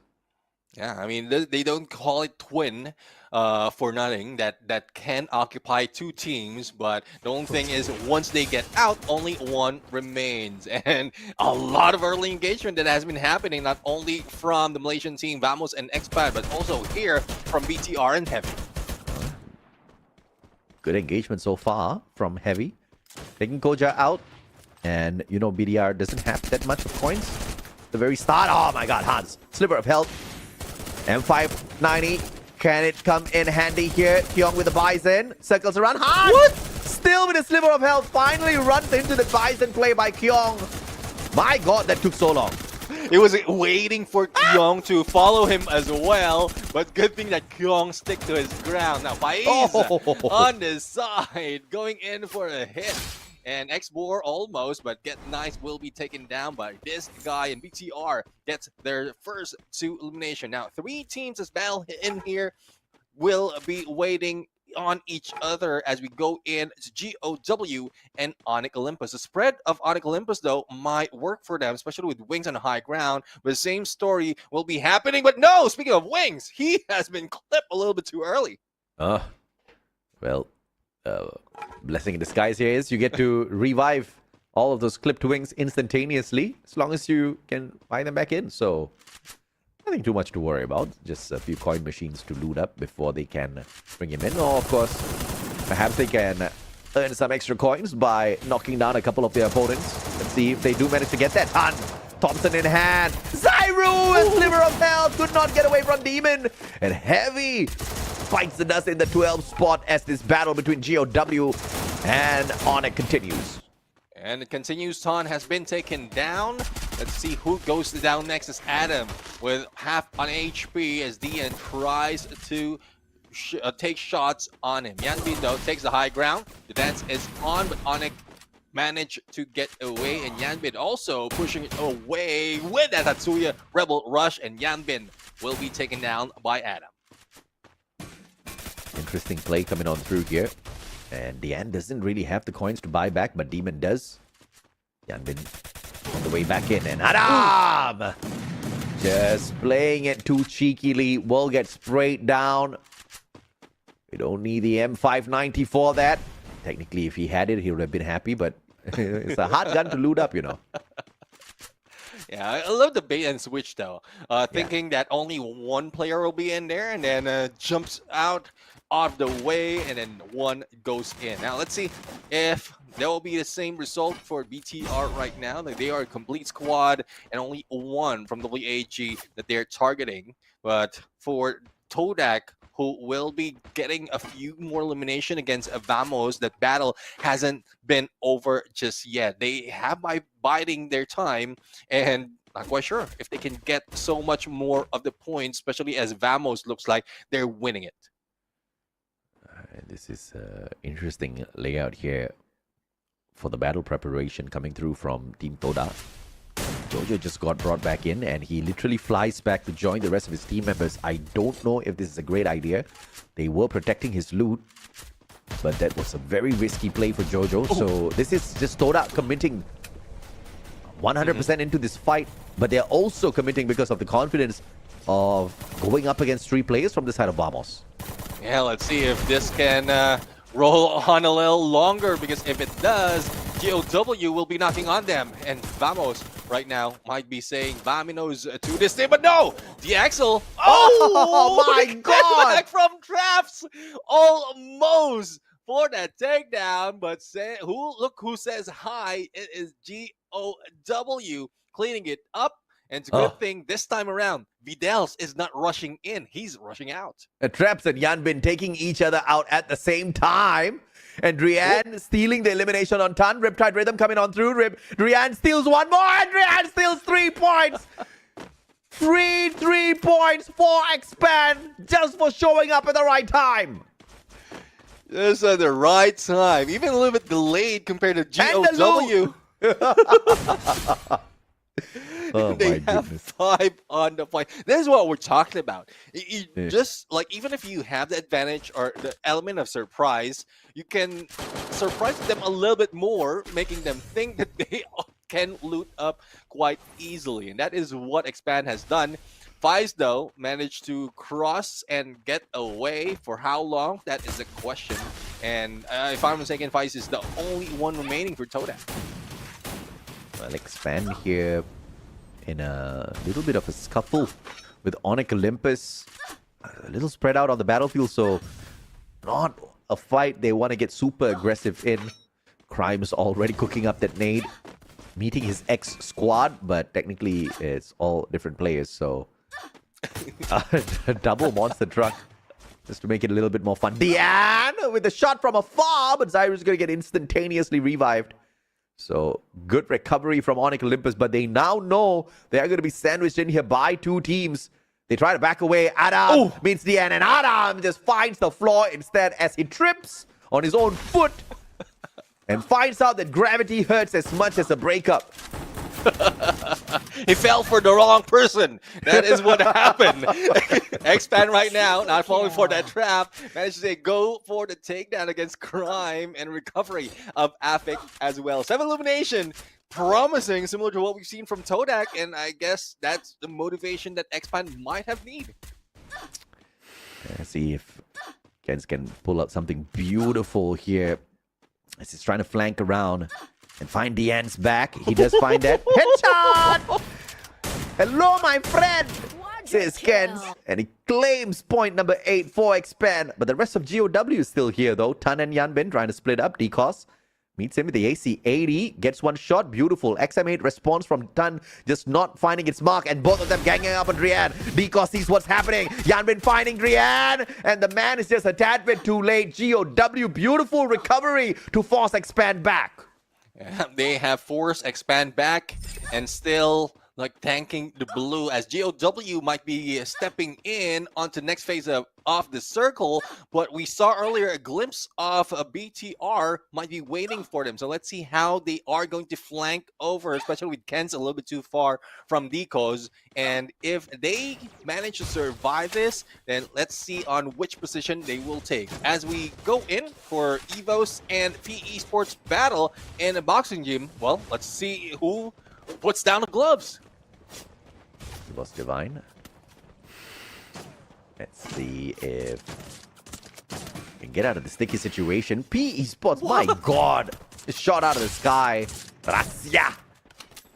This is the secret weapon of EVOS Divine in this season. This guy, you know, not necessarily rushing in for all of those shots because he is the main sniper, but you know, when push comes to shove, he knows how to get the job done up close and personal. Yeah, I mean, there's just a lot of surprise coming from this guy. I mean, you can call him Russia roulette at this point. Let's see if he can pull out all those in this battlefield. Bigatron Delta, though, no surprises right here. They have a lot of elimination, but not so much of enemies surrounding them. And Zipway is somewhere that they can stay in for quite some time. Edge of the next circle, and also quite a good cover if in case they want to go under that bridge. Twisted Minds here now. 0 eliminations.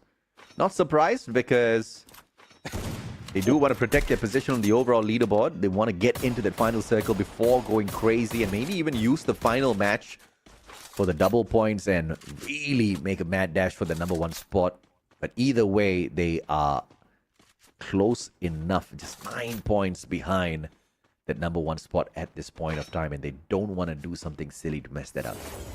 Now, looking at that sidebar that we had, if in case Expand Expand has already taken the lead on Bermuda United just from the numbers. And if Twisted Mind can take down Bermuda United, what you mentioned earlier, they will be taking that last place. And that is what we want, what we want them to see if they're planning to go in for the double elimination gameplay. Full squad revival coming on through from Esports. So I wouldn't call it very late in the game, but it is pretty late, 10 minutes in. And this place is pretty crowded. GOW, Bigatron Delta out in the open. A12 for popped. Rebel Rush couldn't really do much, and GOW is ganged upon. And has a floor wipe with them. Todak, though, has been eliminated on 9th place, and we are looking at 8 teams remaining. Expando has managed to survive a little bit longer now. Twisted Mind in the fight against WAG when we thought it was Bermuda United that they will be facing against. Let's see who will be winning this fight. Yeah, great Riptide Rhythm coming on through, forcing Nameless to go ahead for the reposition, and a quick pickup coming on through as well. X-War could not flank around in the nick of time, and now he will have to back away and patch himself up. Nameless managing to duck from all of those crazy shots as well. PE Sports trying to get involved, but EVOS Divine getting involved in their own encounter. And things slow down a little bit here for Twisted Minds. They need to recover Diamond before the next phase of action. Now let's see on how they can do so. Twisted Mind 3v1 against WAJ, and Xbor managed to step out, and PE Sports though will be taken down on 8th place, and Explosy finally spotting WAG Xbor. Thus their 4th elimination. Now 3rd phase of the circle going into the 4th. This might hurt a little bit, especially if they don't have the full squad that they need to get more points. Yeah, speaking of more points, 4 points for the side of Twisted Minds. 52 points overall in the leaderboard, sitting down in the 4th spot. The only Thai team currently in the top 10. That's crazy. Buriram's the other Thai team, and they're in the 11th spot. I still want to stick it.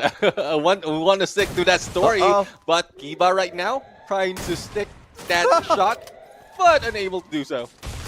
Oh my goodness, this guy, low HP, M590. He had the same gun. He had all the chances, but he was outnumbered and distracted because out in the open on a roof, everybody's trying to take his life. That's one thing. BTR has been taken down, and Evo's Divine is still at it. No elimination just yet at this level of the day, and let's see if they can do it. Now, Bermuda United, finally, a little bit of signs of life. 8 elimination already, make that 9, and that is 5 coming from Wazana. I guess this is the statement that they want to show right now. Sounding cheeky from afar, but question is, how many knocks can he get? It's Ray that's walking away with all of the lives of his own team member. Sam Ming has not managed to take away a single life. In fact, he's getting tagged up by the circle. Twisted Minds not having a great run here. 11% potential win rate. At least it's 1% more than Onyx. 1% more than Onyx. Well, let's see how well can they get this But United right now, well, they have one team to worry about, and that one team only has 3 players. So Evos might be taken down and might be denied of a chance to get that Booyah this time around. Wasana with a quick loot and then exit. They know that there are players upstairs, so a couple of grenades will be able to do the trick. Whoop. First is the glue wall melters being laid out. Ray steps on out as well, very dangerously, and meets a couple of shots from the shotgun of Wasana. Wasana right now just waiting on them. I mean, good pressure. Even if they are on the edge of the blue, they're just putting in pressure, making them think that they will be staying at the bottom. And then later on, Borneo United can squeeze themselves in onto the next phase that will be showing up right now. But no, Moshi says hello up close and personal, managed to put in a little bit of damage. Fun fact, Buriram has 12 eliminations now, but they also have 12 overall eliminations from the past 4 games, all right? That's crazy. So they have already equalized their performance of the day on this game itself.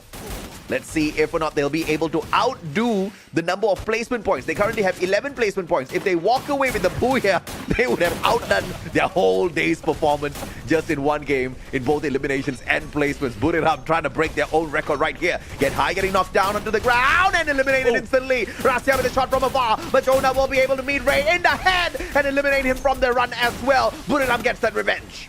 Buriram gets the revenge with 3 players remaining. There's still a good chance, and they get that elimination on Aim God with that trap, with that mine. Let's see who goes down next. Raja will be taken down in the hands of Jonah. It's a 1v3 situation. Buriram United, they say silent. They didn't move that much, but this time, when we ask, I think they want to get that number 1. Absolutely. Zairu tagged up already. Grenade is forcing him out of his defense. And Wasana, M590 to the chest. Zairu goes down. Buriram walks away with a Booyah. And with 1 game, they outdo the placement points collected over 4 games. With 1 game, they outdo the eliminations collected over 4 games. Looks like Buriram the Beast has finally woken up. Finally woken up. And, well, we 2 maps, including this one that we just concluded.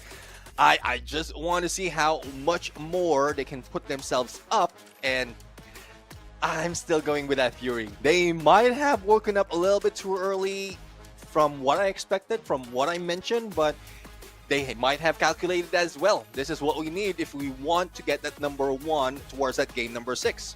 Very interesting cams shown here by the side of Buriram. They are not even playing from the same spot. That could most definitely be a factor in terms of how they are not the best performing team today, Nam.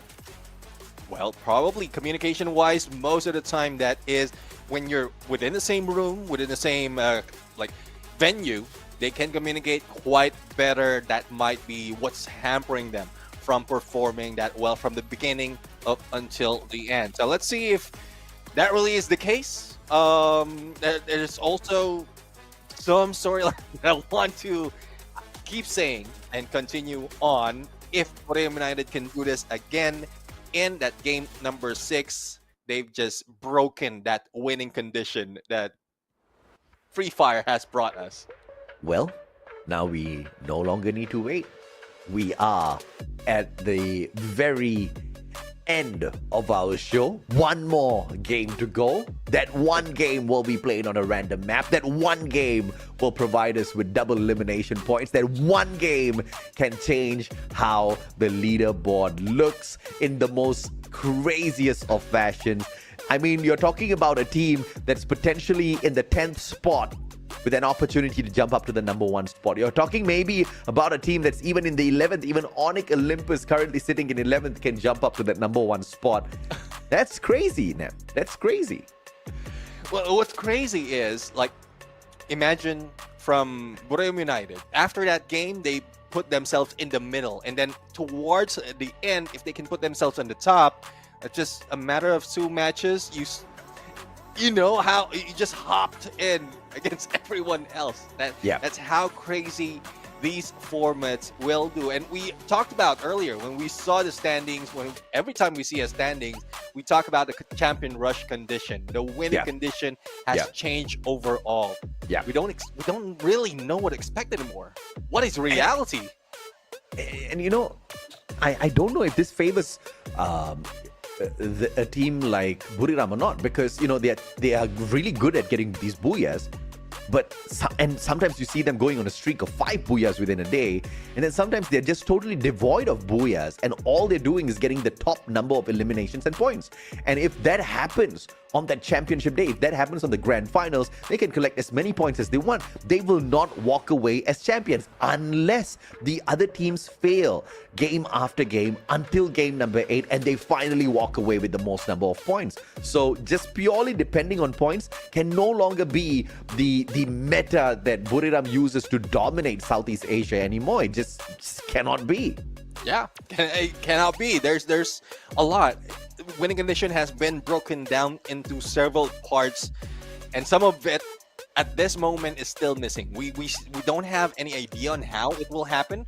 It's just up to us to see it up front, in the battlefield, into the scoreboard, on how that will be shown. But speaking of shown, we're going to show you a little bit of a glimpse of what happened earlier in Next-Terra with his highlights. Yeah, of course, a very early game. GOW kind of getting into a heated battle for sure, and I was actually quite surprised as to how they handled themselves there.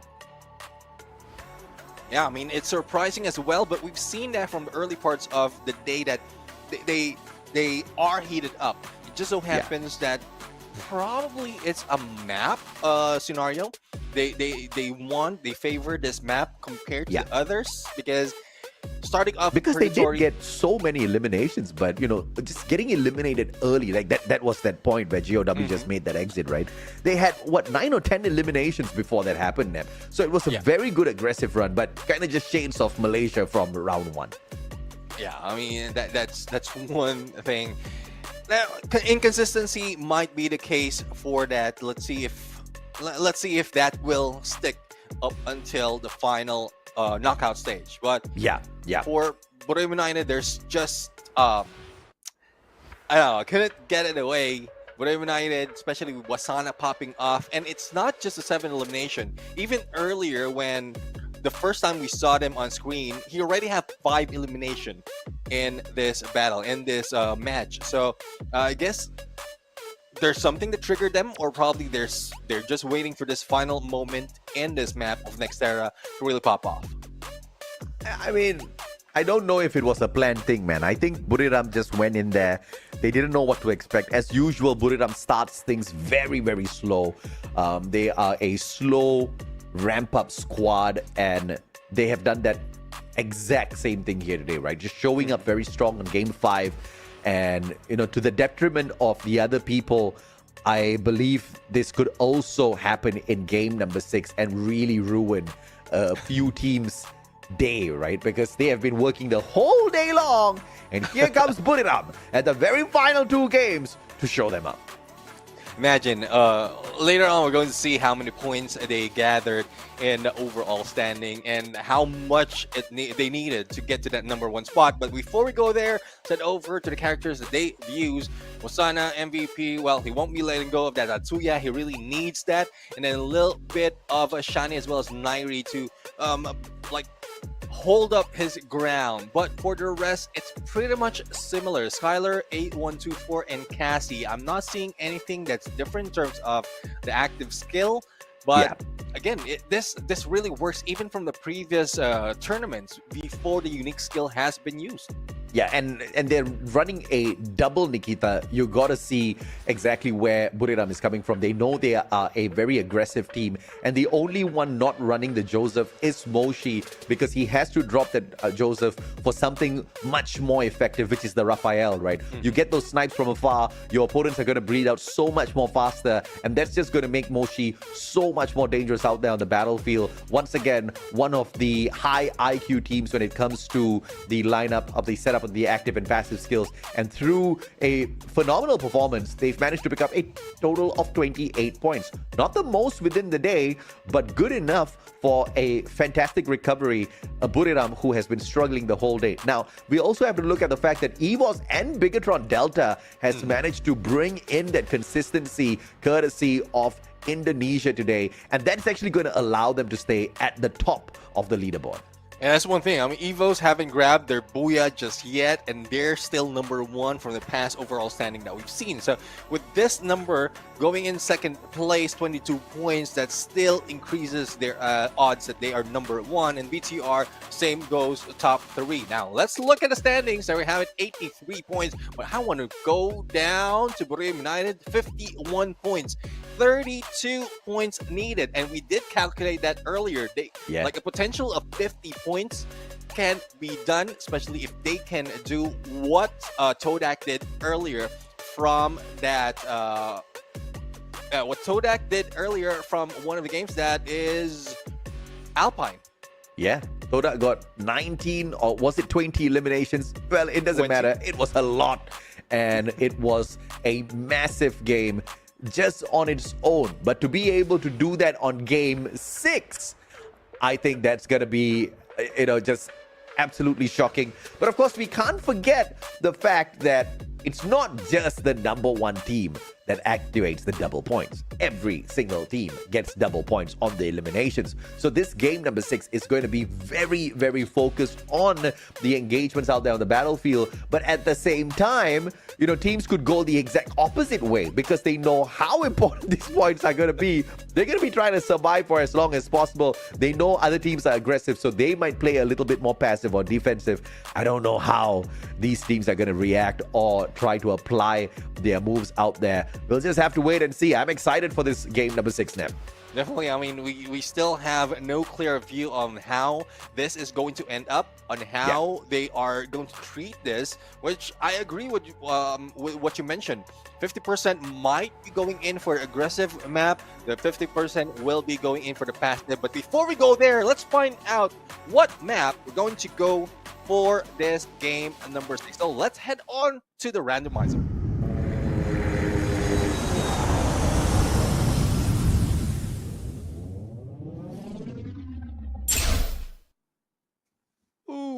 Purgatory, where we started our day, AJ.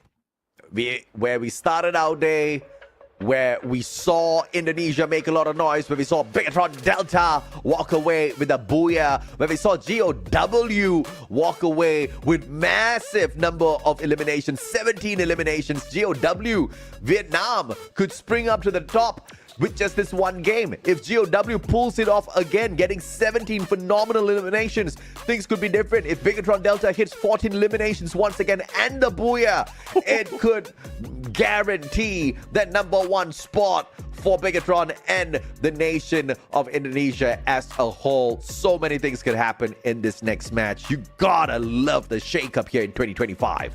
Definitely. I mean, the huge jump, the potential jump that you can get if you play it just right. And I mean, and it's not just a matter of getting so much elimination or getting the booyah. It's a combination of both. Especially if you're some teams who are struggling and wants to move up. And we're just talking about 3 days of knockout stage, and they need to take advantage of that. There's not so much of combination in the groupings there right now. 3 days, they only get to play 2, or each group gets to play 2 of those days. And this will help them if in case they know or they've already understand the warm-up that they had for the first 5 games and leading to game number 6. I mean, there's just so many different scenarios that could break down by the end of the competition. Today is just going to show us a good preview of what we can expect when we head towards the conclusion of our Battle Royale segment for this preseason here in spring 2025 for Free Fire World Series Southeast Asia. We've gathered the top 18 teams, but you've only been able to witness the tenacity of 12 teams. Tomorrow, Group C will join the fray as well. Tomorrow, Group C will have its own fair share of, fancy footwork as well as gun skills out there to show us as well, to pull a little bit of a flex. I cannot wait to see what Group C has in store. I can't wait to see if or not Thailand has a little bit of a surprise for Vietnam, Indonesia, and Malaysia by the end of the day through what some team like Buriram could pull off here with the double points. Yeah, there's potential that Buriram can do so, but if in case it goes back to the early parts of this day, they might be left in there in the middle, and it's just up to the next day that they can carry over. I'm still props to Evo Zivine. They are not getting any booyahs. They are getting points. Hopefully this is something that they do understand, that they don't need that yet until they reach to the championship, the championship final. So that is something that they can play out, or I would say plan out to grab booyahs a little bit more. Yeah, I mean, at the end of the day, getting the #1 spot here on this first day of the knockout stage means nothing, right? It's just us casters wanting to see who can actually do something here on day one. So maybe we can kind of formulate exactly, the crazy scenarios that's going to be happening on the final day. But of course, ladies, German boys, girls, let's gear up for game number 6 at Purgatory. We'll catch you guys on the map.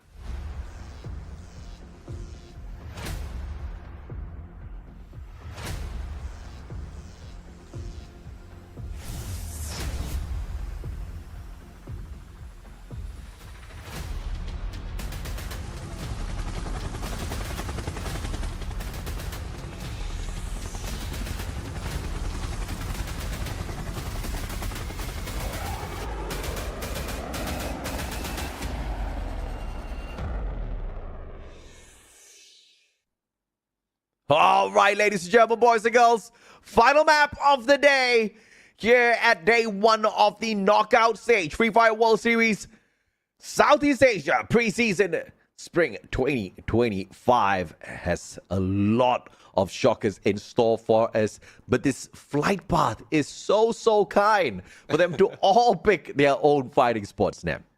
Yeah, especially, but this is one surprise. Twisted Mind, they anticipated that someone might be targeting them on Moat House, thus they move along a little bit closer to the main island, and still, Twisted Mind are the ones going down. It's WAG that dropped into them that dealt the first blood. Now, Evo Zivine, eyes on them because they are #1 in our standings, despite of them not grabbing any booyahs. Yeah, I mean, that's insane, right? And you don't really want to have a stat like that and kind of miss out on the championship just because you are not capable of hitting the booyahs, but you're capable of picking up many of these massive elimination points.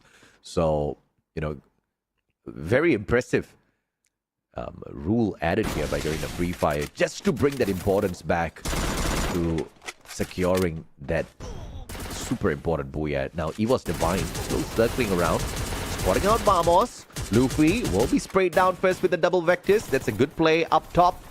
Now they spotted out Stun as well. Ray with the vector going in for the hunt. Suez will fire back and catch Ray, eliminating him from the run. And Evo's Divine, they have a 1-for-1 thus far. June, the second one. Axel from up top. He will return fire, but can't do much from a position like that. Axel. He survived. We were thinking that it would happen the same thing earlier, and if I'm mistaken, it was the same guy. Yeah.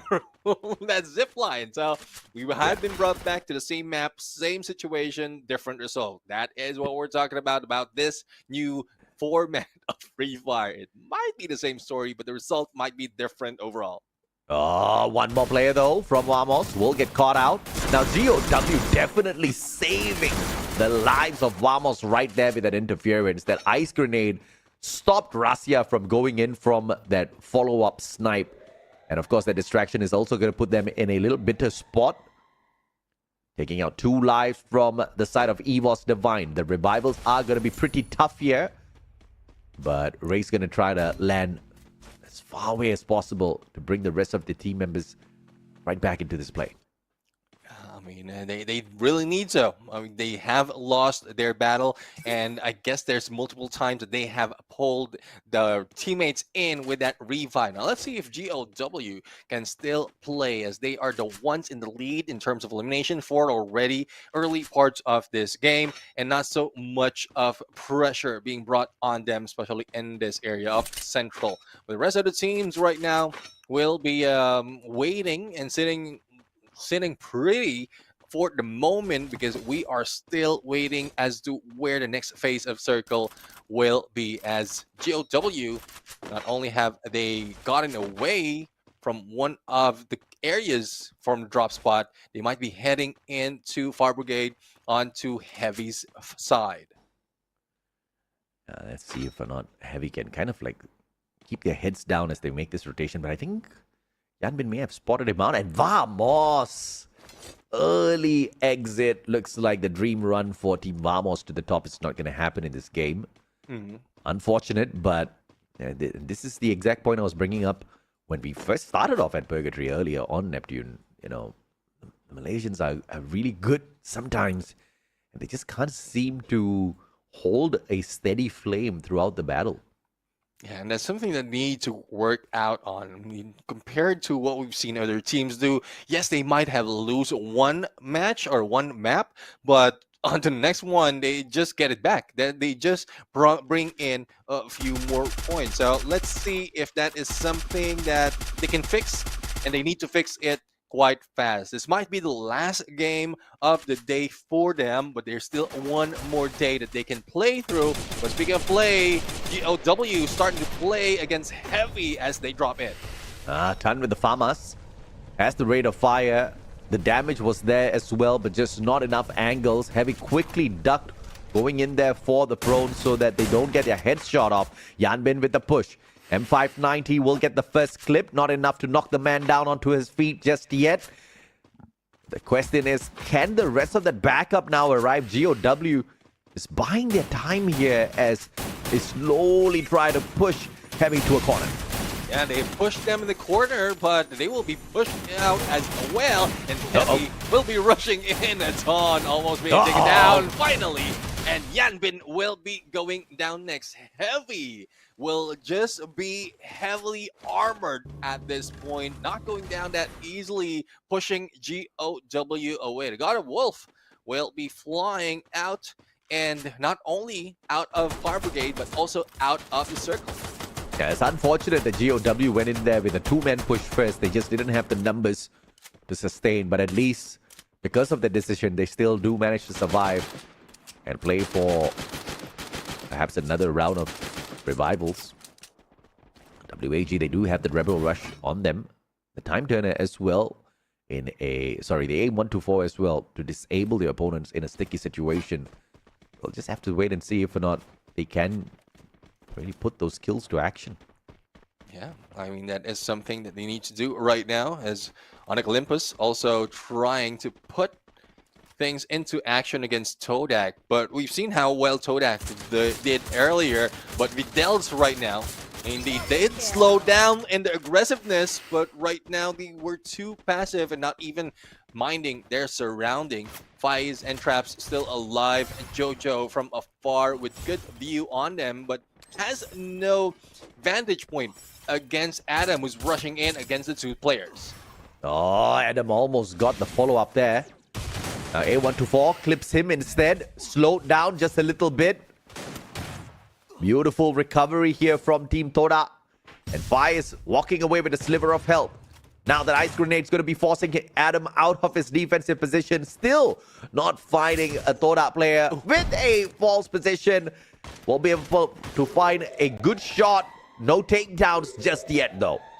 Adam, I guess he's just buying time for Koda to replenish, to cool down, and he can use to find where they are positioned. But no, there's no waiting. Faiz has been spotted. Mag 7 for a takedown, but Crime has been taken down as well, thanks to Jojo from afar. And we've seen how well Jojo deals damage, especially in the snipes.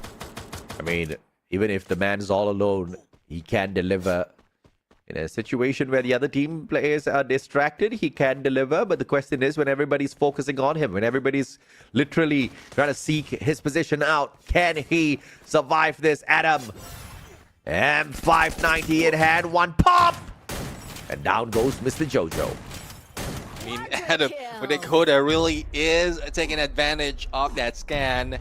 And, well, we'll have to see. We'll have to see on how well they can recover from that battle. Evo's Divine, though, outside of blue, only 2 elimination, and they're still fighting on as they rushes in onto the next phase of the circle. As we look back, BTR, Onyx Olympus on the fight, and Wings has been taken down. Another team who's tanking blue. Okay, Kiba looking for Zairu. Adam with the backup earlier, but just not enough to shut Kiba down. And here comes the flying Kiba. You better run, Adam, because this man has got a gun and is not afraid to use it. It's called the F590. Good blue wall. Kiba just could not find the finisher just yet. The time turner as well.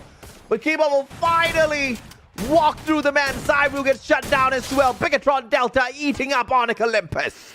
3rd time's the charm. Glue wall stopped him. Another glue wall stopped him. The chrono has stopped him, but managed to take him down. Going in, Evo's Divine against Bermuda United. There goes 2 down for side of BRU, and Evo's Divine really wants to take that number 1 spot, but Rasha, the only one remaining, is still trying to go in for a dance. Wow. And BRU swept the floor with him.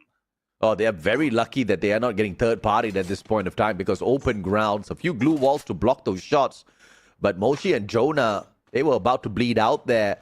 And Hai and Wasana were exposed as they went in there for the save. But luck's on the side of Buriram. They managed to pull a full team recovery. 10 eliminations already. Neptune is just getting crazy. Crazy indeed. And well, I love how it's showing up the actual points already on the side. It gives us a preview on how they're going to jump up. But speaking of jumping up, Expand might not be jumping up because of how they're performing against Twisted Mind right now. But Twisted Minds is eating them up. And that's 10 points for Twisted Minds, thanks to the 5 eliminations collected. It seems like Malaysia overall will cry through Expand. And Vamos and Toda, they did manage to put up a decent fight today. Yeah, a decent fight, but again, we are mostly asking for consistency, especially with the changes on map. You couldn't go with the usual pattern, and survivability as well. Now we're talking about 6 games. What if they step into the champion or grand finals, wherein there's a possibility that 8 maps will be played? How long can they survive for that, for that duration of battles? Yeah, that's true, man. I mean, you really got to be resilient. You got to have that mental stamina to get through the day. It may not be a physical game where you're going to get tired and sweaty and your muscles going to fail you, but mentally, if you're failed, then you're just going to get wiped out on the battlefield. Free Fire just requires such a mental strength as well as the speed of response here at times. Twisted Minds are being forced to a little corner. Bigatron Delta meeting them halfway. But Diamond X Force, he says, hello, welcome, thank you for the points. They timed that so well. Even if BTR are the ones jumping in, Twisted Mind just know when not to move and then spring into action. Now, Twisted Minds have elimination already, make that 14 points for them. And another one potentially up close and personal. Finally, Exposé will be able to take down Koja, and Diamond will be picked up. On the other side, Bermuda United also grabbing a few more points. And this might be the comeback for the Thailand teams. Dude, Buriram and Twisted Minds really making a mad dash when it comes to the points collection here. Jonah brings Pusana back into the fray. And 8 eliminations for Twisted Minds. That's 16 elimination points in total for this Thai team. I love how things just jump up with every elimination that you get. Now, Twisted Mind targeting a BTR, make that the final player of Bigatron, and Faiz will be taken down. There goes the whole team of BTR, bringing us down to 6. Now, another potential battle across the river, which is heavy, and also up close would be Sairu, who's just staying silent, but not so long. I think he has been spotted by Heavy, or rather Twisted Mind as well. Mufasa taking wild shots. None of them connecting, but a man's got to try. Oh, there's no trying right there for lag. Burim United has just jumped on them, and this is troublesome for Heavy. Twisted Mind's already onto the edge from the river, and then Burim United will be coming in from the left-hand side. Now, Sairu will be stolen away by X4, but with all those noise, Heavy might be in trouble. Esports going to be pressured by the blue here. Crime overextending, but he didn't really have a choice. Wings outside the circle. Blue's going to clip him as well, so Onyx Olympus about to go down under for sure. PE Sports, 3 players left in here. Circling around, and as you can see, they are absolutely broke. They did manage to hit a airdrop though, so let's see exactly how Nero works out of this one. Riptide Rhythm breaks down their defenses, quickly reposition. Now put it up, putting pressure on them alongside WAG. But look at this, they turn around, and it is WAG that gets wiped to the ground. PE Sports survives, all thanks to Heavy looking across the battlefield. Yeah, it's a good thing that Heavy went out and onto the outer limb to take out the other team, but PE Sports is not out of the woods just yet. They have Burim United sighting them, and then Twisted Mind from afar. Don't Cry will be taken down. Lao will be with Nero just using that truck as cover. For Burim United, Moshi would be deadly in this spot as a sniper. Well, he's waiting to find at least one shot here. So one will be good enough to get the knock, and then the elimination will come to him. Misses that opportunity, and PE Sports taken down. Or Burim United, 11 points already, or 11 elimination already, making that 22 points. But Heavy right now trying to back away. Hands has been taken down by Diamond. Twisted Mind just closing the gap between them. And this is looking like a Thailand team going in 4v4. Let's see who's going to get elimination points plus the Booyah combination in this game. Buriram and Twisted Minds, both Thai squads going up against each other. It's going to be those glue wall melters first. Diamond exposed. Wasana and Get High with a double team. And now together they shut down Saming. Into the car. Saming, the sniper, the final player. And Buriram mows them down. 17 eliminations strong. And the Booyah to their name. 17 elimination doubled in this game, plus the 12. That is just so much of points. And going back to my theory, it seems like that was a plan. That was indeed the plan. Buriram United, the only team in the day to just absolutely shock everyone with the final 2 game snap. In final 2 games, they had a lot of elimination when we thought that they have been slowing down. I mean, that's like, joke's on us. Joke's on us. Brave United will not be slowing down, even if they, like other teams, try to bring them down. They know how to get back up. We've seen that so many times. We've seen that so many instances from the previous competition knockout stage. They always take the lead, even if they spend half of the day sleeping. Absolutely, and of course, 17 eliminations in total. Multiplied by 2 gives you 34 points. You add that up with a Booyah, that's 46 points swiped by Buriram on this double point match. Holy mama. So imagine 2 games from the bottom, they jumped into the middle, and then with that point, they might be jumping into the top. That's how crazy it is. That's how the potential of craziness in terms of movement you can go with just 1 day of play.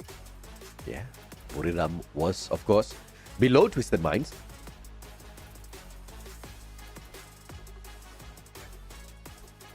And this time, they may just remain there, Neptune. Yeah, we'll see. We'll see. I mean, Twisted Mind did a lot in terms of points, and we were talking about that game number 6 with the double elimination. So them on the first and the second place only increase the odds that Twisted Mind still takes the lead. But for how much, that is a question. And since they are coming from the same group, there's a potential that none of them will be pulling away that easily from each other. Nah, not at all. And Thailand, dude, they just were not leading the leaderboards at all. It was Indonesia. It was Vietnam. At one point, it was Malaysia. And Thailand, just towards the end of the day, just like that, are right back up on top. And they just know how to play with our minds. They just know how to play. That's the truth.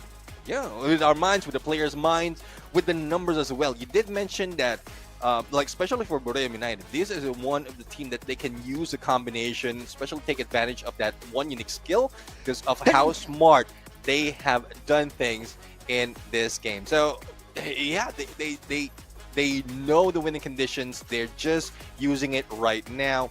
Even if they didn't, it seems like they're not putting in so much effort, but they know how to put themselves back up.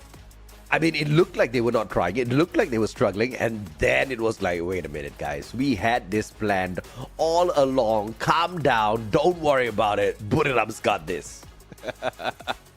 Yeah, I'm quite interested on how they're planning out the final day, as well as the finals day, the point rush as well. There's a lot of winning combination. There's a lot of winning condition, and Borneo United is slowly showing us how it is done just from day number 1. So the biggest question is still here, right, Neptune? Did they manage to swipe away the number 1 spot? Because we know Twisted Minds and them will be really close because they both ended up this match with a lot of points, right? So it has to be neck and neck. But it is only Buriram with 2 booyahs from the day. Twisted Mind hasn't scored a single booyah. If this was the grand finals, and we had already, passed that 80-point mark for both of these teams, it would be Buriram, the champions right now. Yeah, definitely. I mean, if the target, I would say, is the 80 points, yes, and then they grab this final map of the day for the Booyah, yes, indeed, they will be the champions. Yeah. But in terms of today, if they've taken the lead against Twisted Mind, the numbers still shows that Twisted Mind will be on top. They did well from the first. There are a few misses in some of the maps, but Booyahs aside, they had a few more in terms of elimination as well as placement points, and especially on that last game. It's very, very close. So Twisted Mind might be still number 1, but winning condition, champion rush, it would be Borneo United in that situation. This is just so disappointing for the other teams that were so consistent throughout the whole day. I mean, you look at EVOS, look at Bigatron, they were dominating the top of the leaderboard, right? You even had teams like GOW, Heavy kind of climbing up little by little. This is just crazy, bro. But the underdog could also do this on the final day. The underdog could also spring up from absolutely nowhere if they've got the fire on their final day. Yeah, definitely. I mean, it's just we're talking about Borneo United doing so. It's just them showing us. So if in case the underdogs will be able to replicate that, not close, but similarly, if they meet the winning condition, they grab the Booyah, and it's not like we haven't seen an underdog grab a Booyah twice in a game or in a day. That's something that they can pull off. They just need to be careful because other teams are chasing for the same thing, and if it would be a Borneo United or Twisted Mind, they can also counter what they've done this day. Oh yeah, absolutely, man. Let's take a look at the highlights here from the final match of the day, Neptune. I mean, just phenomenal stuff running all around out there. But it was Toda up against Onyx Olympus initially, and I really thought it was a great engagement from Toda. But, that kind of broke down very quickly. Yeah, I mean, Todak backed away, and while they're backing away, they listened to us, especially for Videls. Videls listened to us, but he was backing away out in the open. He was spotted with a sniper, and that was the end of Todak. For Evo's Divine, it's just unfortunate that they went against Burim United, wherein they could have used this as a momentum to take that number 1 spot or maintain that number 1 spot because of how much they get into placement point. Probably use that for the Booyah as well. But as we can see in this final moment, how close it is between these two, Burim United managed to take that number 1. Oh, yeah, I mean, they did it in such, oh my lord, lovely fashion. In 9 eliminations, 6 assists, 3,220 damage. Your MVP. Get high.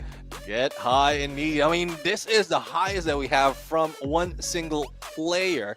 And we're not talking about double points. This is just single elimination counted for that match. And the 3,000 in damage only shows how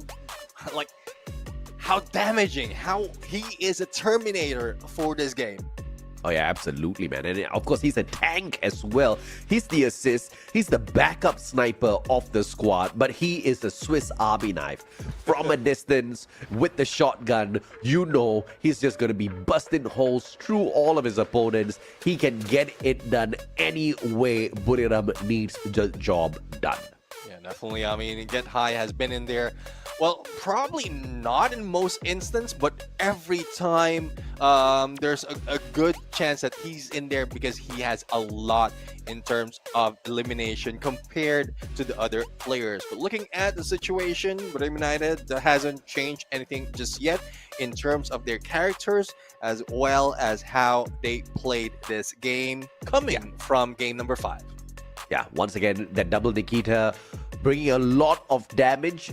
Just a little surprised that, Get High is not running the Nikita as well, but he is that backup guy. So he is going to be a little bit more tanky with his approach. You've got the Joseph, you've got the J-Beams in there. You've also got Teba as the support player. He wants to pick up the rest of his team members quickly. He's got the electrotherapy that he usually walks into battle alongside Wasana with the Rebel Rush to get up close and personal. But we haven't really seen the tenacity of Wasana just yet.